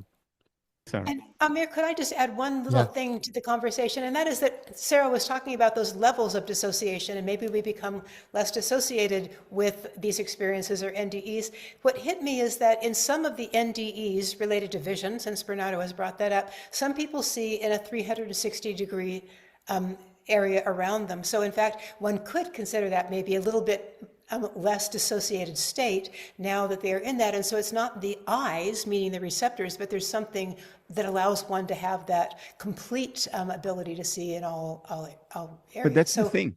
That's why this indicates a non-naturalist approach, because in a naturalist approach, the the more levels you go down the hierarchy of dissociation, the more capabilities should be added, because that's the only reason for adding more levels. You're adding capabilities, right? That's the evolutionary idea. But now what we are saying is the further you go, the more you lose. So it's not spontaneous, it's not naturalistic, it's deliberate. It's a game of hide and seek. You see why this is not a naturalist idea. I like that. Thank you, Bernardo. Marjorie, do people sometimes feel things and taste things, and do they hear voices? It's not They just hear, you're yes, just they talking hear about eyes, everything. Bernardo. You're just talking about eyes because it's dramatic, but you're talking about all the sense perceptions, right? All of them, yes. Yeah. Yeah. But I just try to summarize it in an impactful way. Why do they see without eyes? Yeah, But you're I not mean, obsessed with eyes over any other sense yeah, perception. yeah, yeah. But people might have all those sense perceptions in these near-death experience, Marjorie. I think you asked me that before, and I know of the vision and the auditory because that's at a distance. I'm not sure about touching things. I don't recall. I mean, you're making me want to go back and look through those experiences and see how many of the five senses are actually there. My guess is it's predominantly hearing and seeing. Because you don't want the ghosts nibbling your sandwich and yeah. Oh, but wait a minute. I mean, but now here's the humor. So when you do go to the after-death communication literature, which has been done by a number of people, and they have actually these, again, like hungry ghosts. I think this is a lot that was done in Iceland, where the ghost comes to this group of people and he wants to like smell the coffee. It's a very bizarre thing. It's like, and he wants to like quote unquote drink the brandy. He can't really drink. He's not embodied, but you have that sense that some of these ghosts are hungry and want to be part of what you're doing, even though they don't experience it in the same way. So there's some humor there as well. Well, I don't want to be one of those. Great. Bernardo, thank you so much. Marjorie, thank you so much. Thank you. Thanks, Marjorie. Yeah, so It was a so great great. conversation. I look forward to listening to the recording again. Thank you. Would you like to ask your question just with Bernardo? Bernardo. Thanks, Amir. Yeah, it's more a curiosity, Bernardo. I'll try and sort of get it in a nutshell, but it's about the notion of veridical perception and I guess the collapse of time and space when you die. And the question is, whether mind at large, hasn't got some hooks that a resuscitated, dissociated consciousness or dissociated awareness doesn't sort of come back with, that it then reconfigures as a memory of its own. Like, I'm not saying that it's something that it saw, but that it's able to express it in language as sight. Something I have done and investigating after you mentioned it last week and said you had a lot of dissatisfaction with the notion, I looked into it and it appears that this veridical perception of an NDE doesn't require death. I was like, what?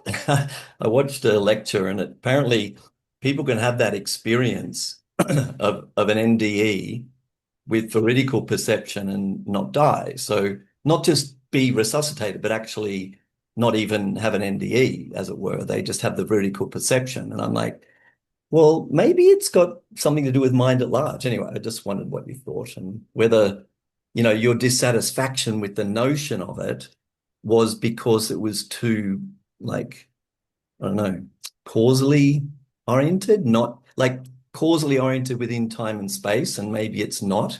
It's a non-temporo-spatial phenomenon, maybe. I understand what you're trying to do. You're trying to find the angle that, even though it doesn't provide an answer, it gives us a direction that could be productive.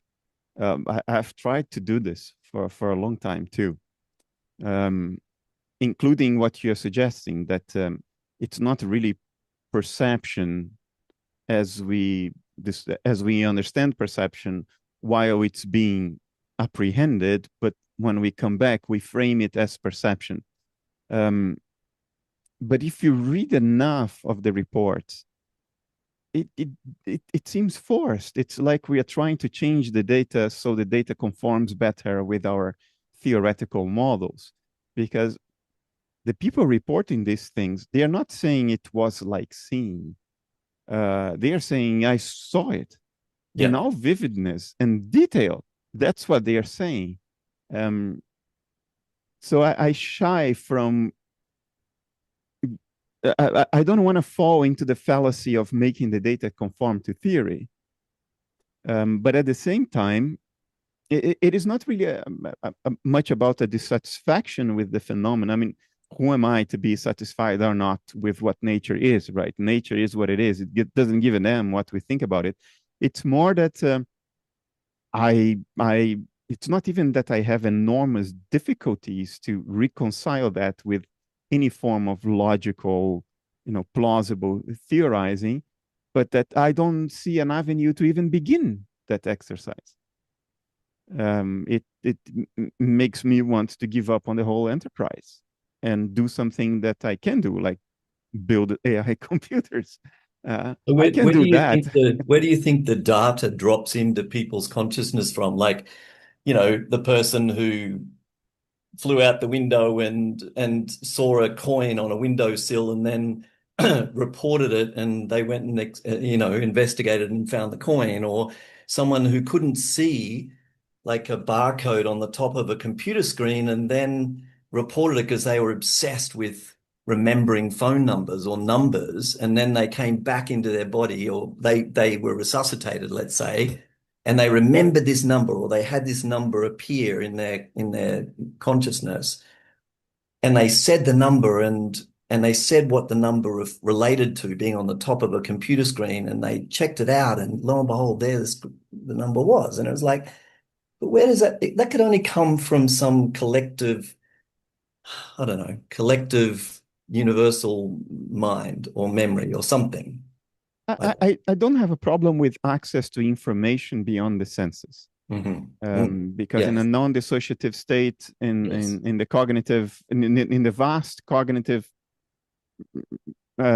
ocean of mind at large, we will have access to most information that there is, right? So I don't have a problem with that. I don't have a problem with people knowing what will happen next. We just discussed why I don't have a problem with that. I don't have a problem with knowing the phone number. What I find theoretical problematic is not the knowledge of the information, but the statement that the information was perceived in the same way as we perceive when our eyes are open. In other words, it's not that there is a tree in the forest. It is that you're describing to me the tree as perceived. But is that just our interpretation, Bernardo? Because when someone comes back and says, I saw, what other language could we say, especially when we're about to describe something in detail with color and form and texture and, specificity? We say we saw, I don't know what else you could say. And people go, oh, yeah, that represents such and such. And you talk about all these being representations on a dashboard, basically a two-dimensional dashboard, let's say. Like maybe it's not the individual saying that they saw per se, but they have no other language but that, and people acknowledging, oh wow, that means you've got blindsight, or you've got sort of out of body, consciousness separating tells us that that the mind is separate from the body. Well, maybe there's other good reasons to believe that the mind is separate from the body, like that the dissociated aspect that we call metacognitive, or not even metacognitive, but our consciousness, metacognitive, is something that we claim, but when we die, that is no longer ours. And you've referred to it sort of going into a void of collective memory, almost sort of, mind at large. But people trying to, so I think maybe, can I suggest, are you resisting this notion that the individual mind is what receives this vision or has this experience? No, it's not resistance. I think if you would ask an NDEer, are you using perceptual language because that's the only one you have to communicate, or because you actually perceived colors and shapes and geometrical relationships and you heard sounds and melodies? I think they would tell you, no, no, no, I saw. It's not a metaphor. I'm not trying to describe something that isn't perception in terms of perception. I saw. And if you read someone, I mean, I didn't get a chance to ask it myself. I think that's what they would answer, because many of the reports I've read are rich in perceptual details. Like one describes the weave of a pullover that somebody was wearing, and the color, and how it sat on someone's body. Or I saw a report of somebody who was alone out in a storm, in a public telephone at the time when public telephones existed still, and was hit by lightning while with the phone in his ear, and described in precise geometrical and visual perceptual terms in what position he was lying on the ground and where exactly he was burned and what the burns looked like. This is not mere information. I was burning my ears and in my toe. No, no, no. It's a visual description of what the burns looked like and the position the body had when lying on the floor, and there was nobody around. So my other theory on my website that doesn't hold here, because there would have to be somebody else seeing the body for that information to be accessible in perceptual terms. That was not the case. So I'm not resisting the data.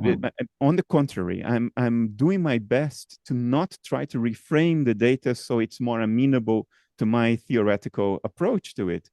I just got to a point where I don't feel I am able to dismiss what is reported. It would be beyond a conspiracy. It would require a fantastic explanation of its own to account for what is being reported without having to admit that, at least in some cases, it is actually what they experienced. And if I do that, I do not know how to theorize around the experience as such to account for it while holding on to naturalism. But of course, one obvious way out is to say, okay, naturalism is not true. This is like putting a virtual reality headset. It's designed. It's premeditated. So yes, there is nothing etched in stone in nature saying that naturalism must be true. But it is my deep psychological disposition to a degree that if I'm forced to give up on naturalism, then I don't want to theorize anymore. I just don't want to do it. I don't want to play a game where I'm forced to theorize without the assumption of naturalism, because I think this is just as good as trying to win a biathlon competition without looking at the target. I mean, you will shoot in every direction, and if you happen to be right, it's by mere chance. You just got lucky, and it becomes a game of luck, and I don't want to play that game. See, Bernardo, when I wake up in the morning and I've had a vivid dream, not even a lucid dream, but a vivid dream, I describe it in visual terms. Like I will talk about even tastes and smells and sensations, and sometimes they're hyper real. Like, sometimes, you might have an experience in your dreams that are almost psychedelic, and you can describe them visually, and yet you didn't have eyes that could see. And that's still a naturalistic interpretation of the not an outer body, but whatever you want to call a dream, a state of consciousness that's not specifically this waking consciousness. Yeah, but that's the dream is not problematic because No? it's not a shared experience. I have no problem with a mind conjuring up the qualities of perceptual experience. I see. It's the shared one. When you dream, the same areas in your brain, which is what the experience looks like, the same areas in your brain light up if you're actually seeing and Yeah, touching and gotcha. perceiving. And even your physiological reactions are the same. Your heart rate increases and all that stuff. I don't have a problem with that. When you are creating in your own mind a perfectly perception-like experience. All perceptual experience is a form of personal hallucination. Talk to a new set. He has been saying that for a while, and I think he's right. The dashboard is created by us. We engender the qualities of the dashboard, but we engender it in such a way that while we are awake, what we engender is modulated by what is out there. So the particular qualities, we are dreaming it up. It's a controlled, modulated hallucination. Perception is a modulated hallucination. And it is real because it is modulated by something real out there. And when you dream, you're doing the same thing, but it's not modulated by the outside world. In both cases, you're creating the qualities, but in only one of the cases, what you're creating is being modulated by something outside. The problem with an NDE is that it is not a self-engendered hallucination. It is veridical and in a way that can be verified after the fact by other witnesses and measurements and whatnot. So that means that an NDE is not of the same class as a dream. In other words, it's not unmodulated. It is modulated. And it is being modulated in a perceptual way without a working perceptual system, which is what allows for the modulation to happen. So if we have to say the modulation can happen without eyes, without ears, then why do I stop seeing when I close my eyes? Why does that happen? Why do I stop hearing if my auditory nerve is severed? Why do I have to have ears? Why did we evolve ears and eyes laboriously at great metabolic expense if we can allow our imagination to be modulated without ears and eyes? You see, to have control, Bernardo, to increase individuated control over this Mayan illusion that we know is a sort of a dashboard representation of mind. Well, our interaction with mind. We can't be dissociated entities unless we have a semi-permeable boundary. I mean, we developed eyes so we could control we could get better feedback on how to manipulate the world. Apparently, you can get just as good feedback when you're dead. But most of the NDEs and the veridical experiences, they don't manipulate anything. They don't manipulate anything that I've read. Perception is passive. You're not manipulating anything. No. But what I'm saying is that as a contrast, we develop the eyes from rudimentary sort of evolutionary exaptation from something that weren't eyes, but they were for the purposes of self-preservation, of reproduction, of continuity, and so on. But with the NDEs, the veridical perception, no one I've read has ever come back and said that they've been able to do anything with that, except maybe change their life. Perception is not about doing, it's passive. Look, if you were a bee, you would see ultraviolet. Yeah. But with our eyes, we don't see ultraviolet. No. We see an extremely narrow band of the electromagnetic spectrum.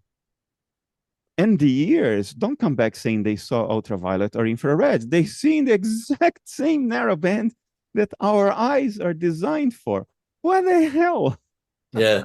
Why didn't they see life like a bee or like a bat? Yeah.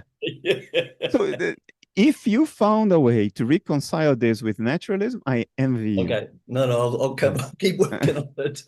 It's only been it was just your comments that triggered my interest. And I'm like, what? why is this so much of a problem? Like if Bernardo's, sort of conceived this analytic idealism from this naturalistic perspective, then everything goes back to mind at large. And my dissociated mind is not really mine. That's an illusion. That's the self-deception. So maybe all I'm picking up is mind at large. And when I come back into my body, I only have the perceptual capacities. But why do you stop if you're right? Mm. If you close your eyes, you should still see because it's all mind at large. But I can still see you, but it's just an afterglow. Could I jump in here with it? Yeah, because it sparked so much conversation, Bernardo. And I think I love we'll it. come Thank back you. to it in a future session. Yeah, thanks, Paul. But Look, I mean, let me just make this comment generally, not yeah, for Paul alone. yeah, You guys shouldn't get too hung up on it because we are talking about my limitations, the limits of my dispositions, and they are not attributable to everyone. Everybody has their own limitations. I not only concluded at this point in my life that I cannot naturalistically and logically theorize to account for seeing without eyes.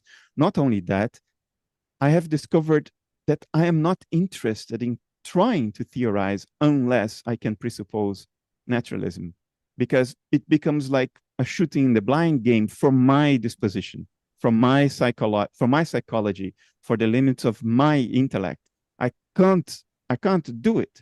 But you shouldn't take this as a sign that therefore it can't be done, or that my frustration is applicable to you. I think it's because people, obviously no one's here unless they respect you as a thinker. And what you're saying is it can't be explained under naturalism. I can't. Yeah, and people want to understand that train of thought, even if they're not limited by a bias towards naturalism. That's my sense from reading the questions of wanting to understand your train of thought. And of course, then they're free to either agree with it or disagree with it. But experience has taught us all that your train of thought has some value. So well, the summary of the summary of my train of thought is this: to wiggle our way out of the dilemma, we have to find a way to account for being able to see without eyes. But if we find that way, we have now to account for why we have eyes and why we stop seeing when we close our eyes. That is the problem. So if you wiggle your way out of the first problem, you wiggle your way into the second problem, inevitably. But just riffing off Paul again, and my motivation again is to try and understand this train. I believe people who never had sight don't dream of color. And when I dream, even though my mind is creating the colors or whatever, I also only see the spectrum of color that my eyes are evolved to see. So it's like my brain can use that perceptual kind of whatever interface to take on the interpretation of information that during waking hours, as you say, I'm not actually seeing colors. All that's kind of getting to the back of my brain or electrical chemical signals or whatever. So the way I've thought about it is, okay, well, as I'm dying, I'm becoming less dissociated. It's not like a binary flip. And so but I'm still a bit local. So I'm kind of at one with the room. I am the room.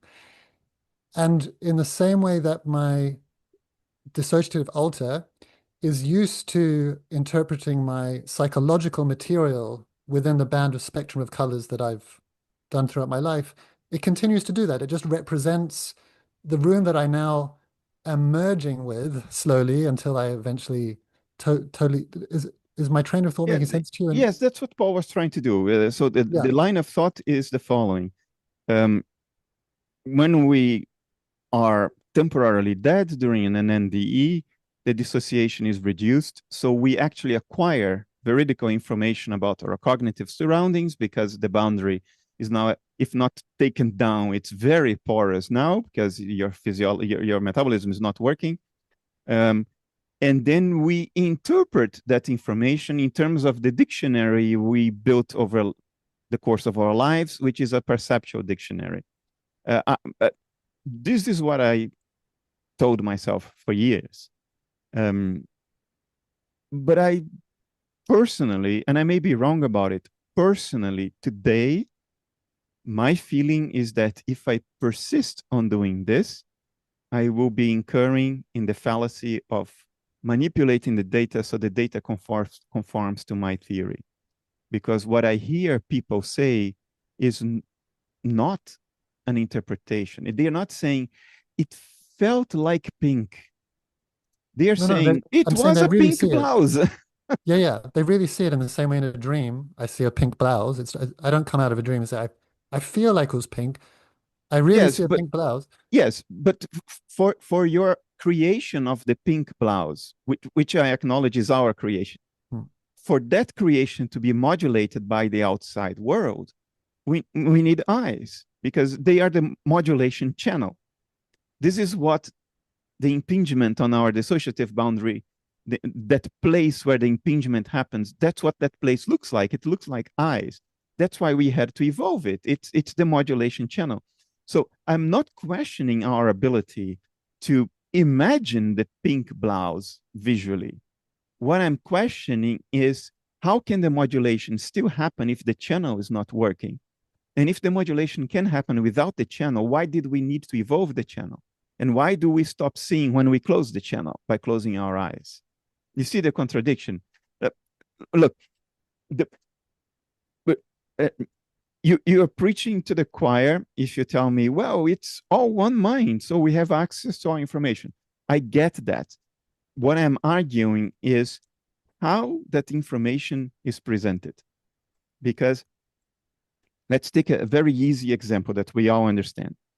I am experiencing a certain emotion right now. I just evoked it by bringing back a certain memory.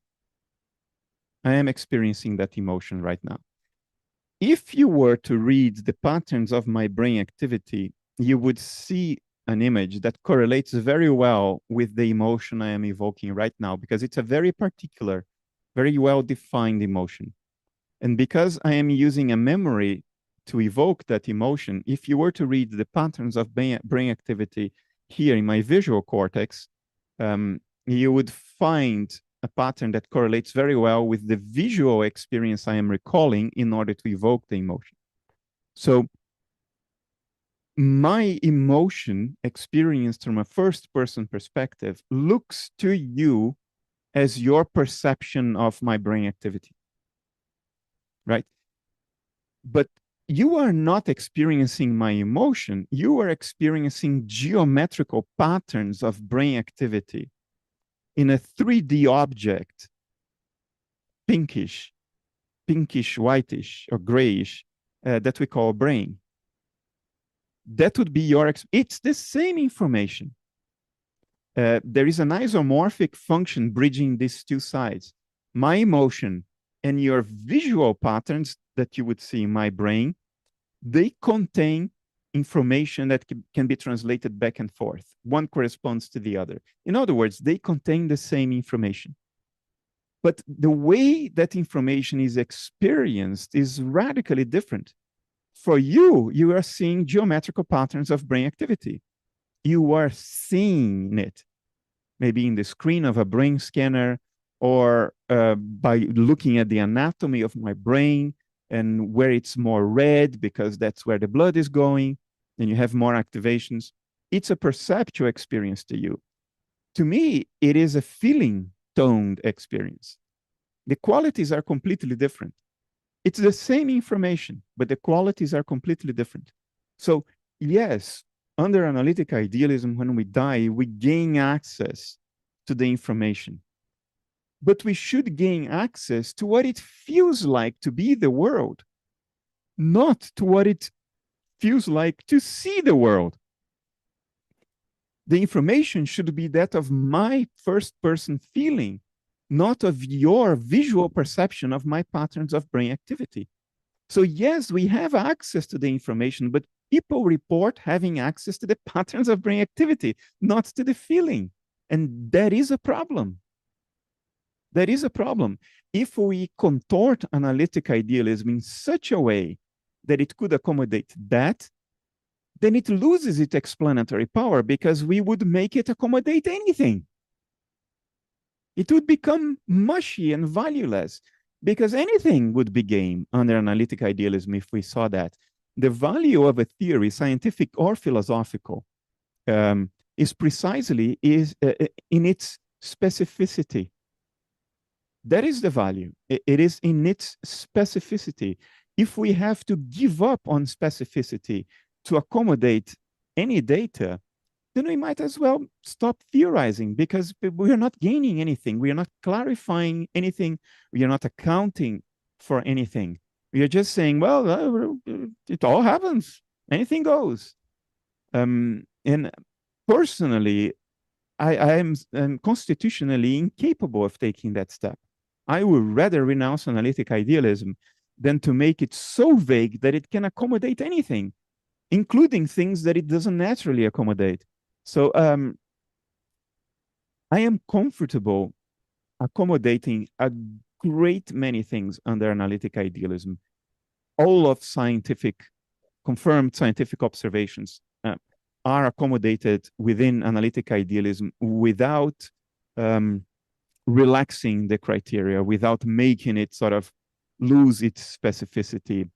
But this particular thing and the years seeing while their hearts are stopped and their eyes are closed, seeing veridically, not having a visual experience, as Paul pointed out, we have that in dreams.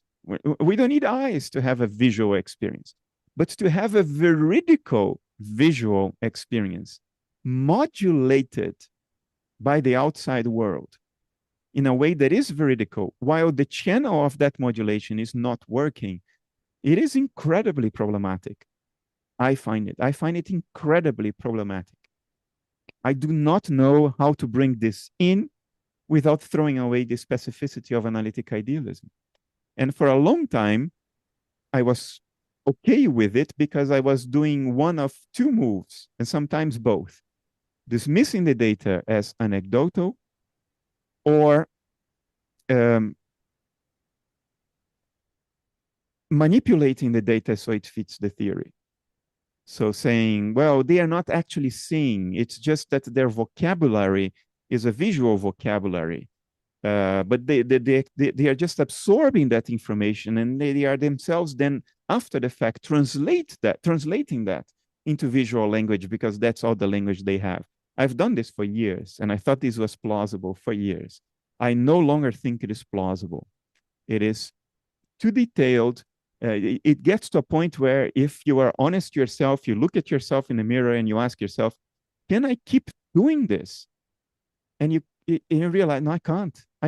But now I am incurring full on the fallacy of manipulating data to fit the theory. And under any other circumstances, if what these guys were reporting could be reconciled with my theory, I would take the reports at face value. I wouldn't go and start trying to bend and manipulate it. No, I would say, no, guys, this is what they are saying. Either we believe them and we take it in, or we don't believe them.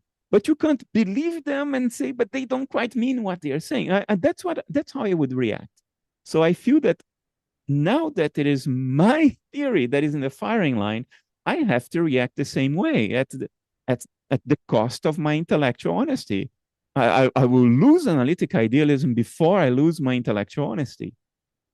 So I do not know what to do with it today. And the only way out that I discern is I have then to abandon naturalism. But if I have to do that, I don't want to play the game anymore. It's a game I don't want to play. I don't know, but I don't find it productive to play the game without naturalism. Because I feel like now I'll be shooting in every direction. And if I happen to be right, it's by pure luck, pure chance. I don't want to play that game. It's like a roulette game. I'd rather play chess. Are you open to one more comment? We're at time, Sure. but Sure. yeah. So, Jamie, your vote on the comment on the divided brain got a bunch of comments. Sorry to cut you off, Paul. Just wanted to get one other person in Thank you. before we finish. Yeah. It seems to me that the divided brain is not just an evolved cognitive and affective architecture, but is the manifest symbol of divine teleology, that the left brain exists to conjure into existence a world of experience in which the spatiotemporal manifold and its material objects and causality, what Schopenhauer called the phenomenal world, is supposed to be almost completely convincing.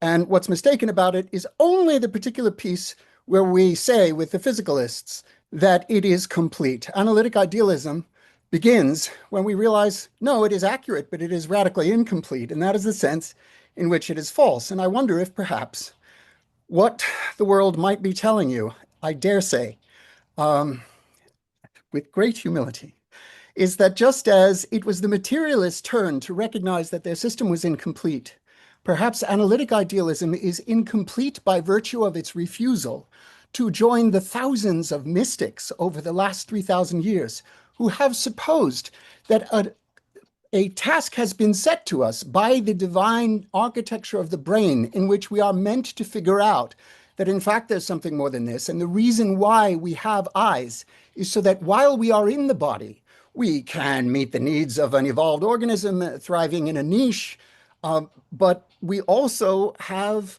a disembodied life in which we are not subject to causality. NDEers see colors they say are not in this material world.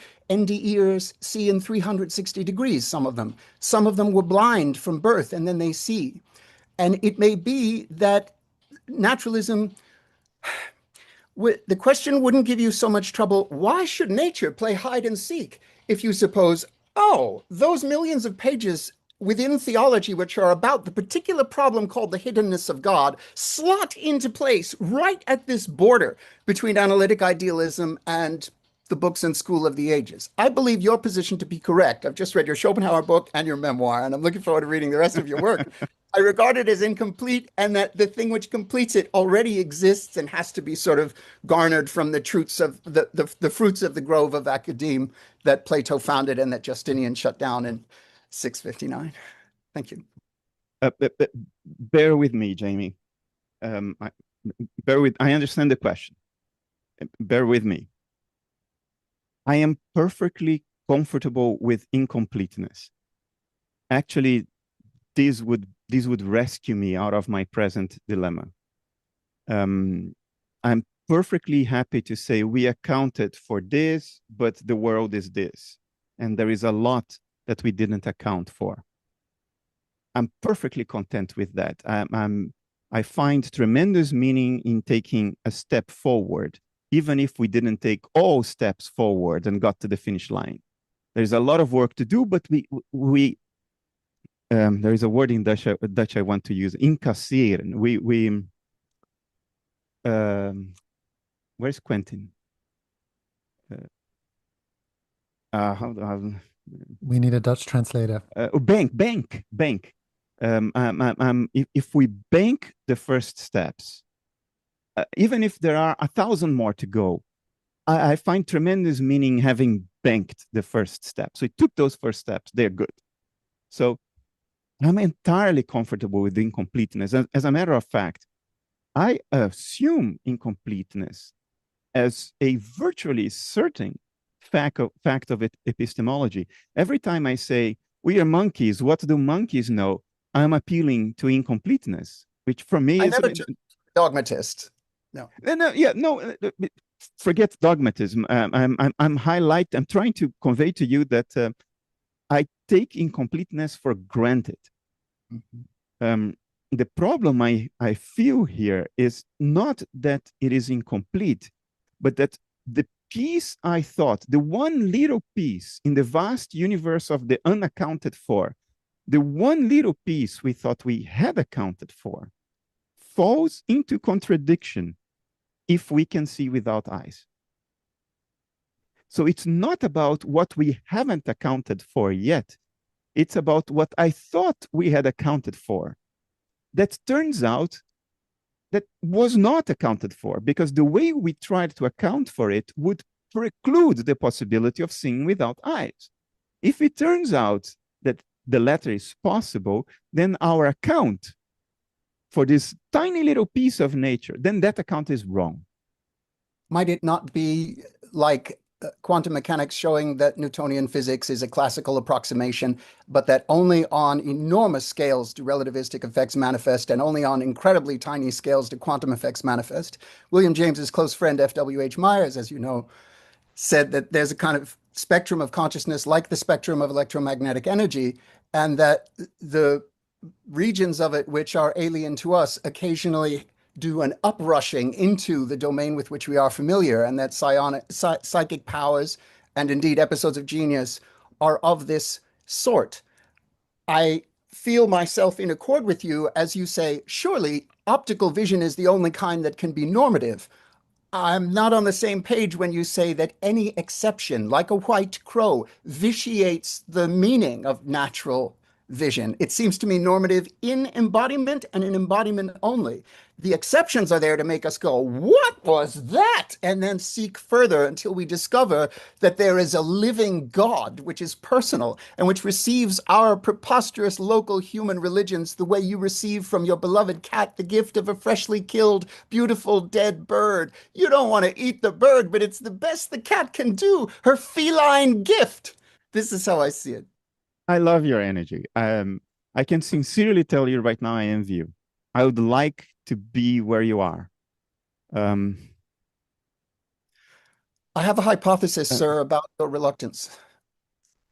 I think you don't want to be hurt again, and that if you open your heart to the possibility that theism may be correct, it might set you up to be badly hurt, that you might never again see your beloveds. But I believe that you will. I cannot know, but that's what my experience tells me.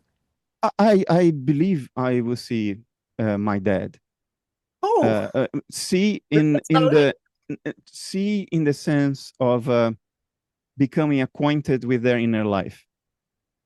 I don't think I will visually perceive them, and I'm perfectly okay with that, because the way I think I will re-encounter them is much more intimate than visually perceiving someone.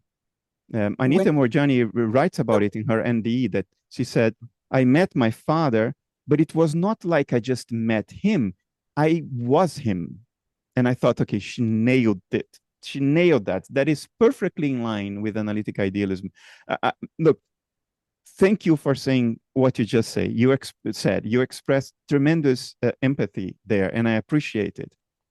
I sincerely do not think that's the source of my resistance. You would know better than I. You are the expert on your mind. I may be wrong, but I didn't feel disarmed by what you said, which I would expect to feel if you were hitting the nail in the head. Got it. Yeah. I am not even too upset about my inability to reconcile analytic idealism with the NDE reports. Sometimes, even if the step forward you take is wrong, it's better than the alternative. You are less wrong than the alternative, and you are in a better place than you were before. You're still wrong. You still didn't find the direction that will, drive you home. You're still wrong. You're still in the wrong direction, but you're less wrong now.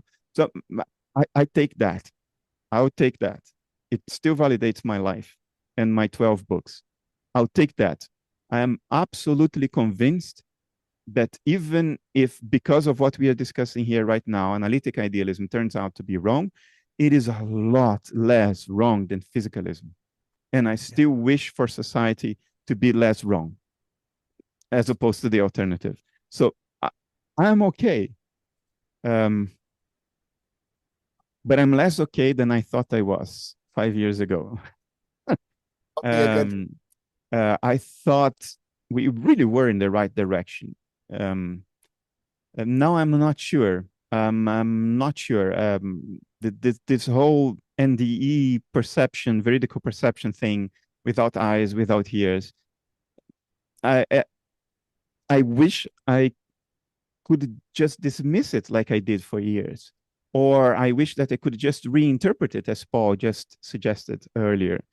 And I've done these two things for years, but I can't help. I don't believe them anymore. Look, you're too honest and too courageous to dismiss it. So now you're in the uncomfortable position of getting on to your next thing, like the early Wittgenstein turning into the late Wittgenstein. Um, um, I'm not sure this has anything to do with courage. I think this has to do with an inability to react in any other way by constitution. But Jamie, I honor the mystics. I am comfortable with incompleteness. This is not the issue. It really isn't. The issue is what I thought we had accounted for of the grand universe that we haven't yet, and which the mystics have had direct access to. That little piece we thought we had accounted for seems to be contradicted if I take certain data seriously. And I cannot bring myself to not take that data seriously today, as I could only a couple of years ago. Today, I cannot bring myself to not take that seriously. And I still don't see how it discredits your work hitherto. I think your work stands as it is, and that now you simply have more of it to undertake. I'm not sure about that. I'm not sure. Thanks for saying it. I personally am not sure about that. Thank you so much, Jamie, and thank you, Bernardo. Your honesty and sincerity and vigor, it's constantly inspiring. I don't know if you You guys talk as if it was my merit. Never mind. Okay. Go. Well, it could be like appreciating a sunset as a physicalist might, without believing the sunset has any but any other choice. In that spirit, I welcome and I feel humbled. Yeah. And I imagine there'll still be some more comments on it. So if you've got it in you, we might even revisit it. It's okay. Yeah, okay. Bernardo said he might be wrong. That's what we want to talk about for 12 sessions in a row. But also, my sense is if I understand why you think you're wrong, I'm going to more deeply understand the train of thought everywhere else. Yeah, because I think I'm closer after today's meeting, but I haven't fully got it, and I see some people nodding as well. So it's not just what's the right metaphor? When you can smell blood, the sharks are, oh, he thinks he's wrong. I know. I don't think anyone's relishing in that. It's more like, oh, I know, I was joking. I haven't understood why he thinks he's wrong, because we haven't worked through the several years where you were happy with the explanation you had, and you've arrived at a point where that doesn't satisfy you anymore. But at least I feel like I'm still back there of like, I don't see what the look, the spirit of it is to accommodate certain things, you have to give up specificity. And the moment you do that, you are giving up on a whole lot of other things that we are not talking about right now. That's the issue. This was an excerpt from one of the weekly Q&As with Bernardo Kastrup, and you can find the whole video at withrealityinmind.com. You also get access to live Q&As with Bernardo every week, which often include special guests like Michael Levin, Rupert Spira, Christoph Koch, many other amazing scientists, philosophers, mystics, meditators, academics. And it's also a chance as a closed group to hear Bernardo's more private intuitions and for us to share personal perspectives on the ramifications and implications of considering idealist philosophy in our personal lives.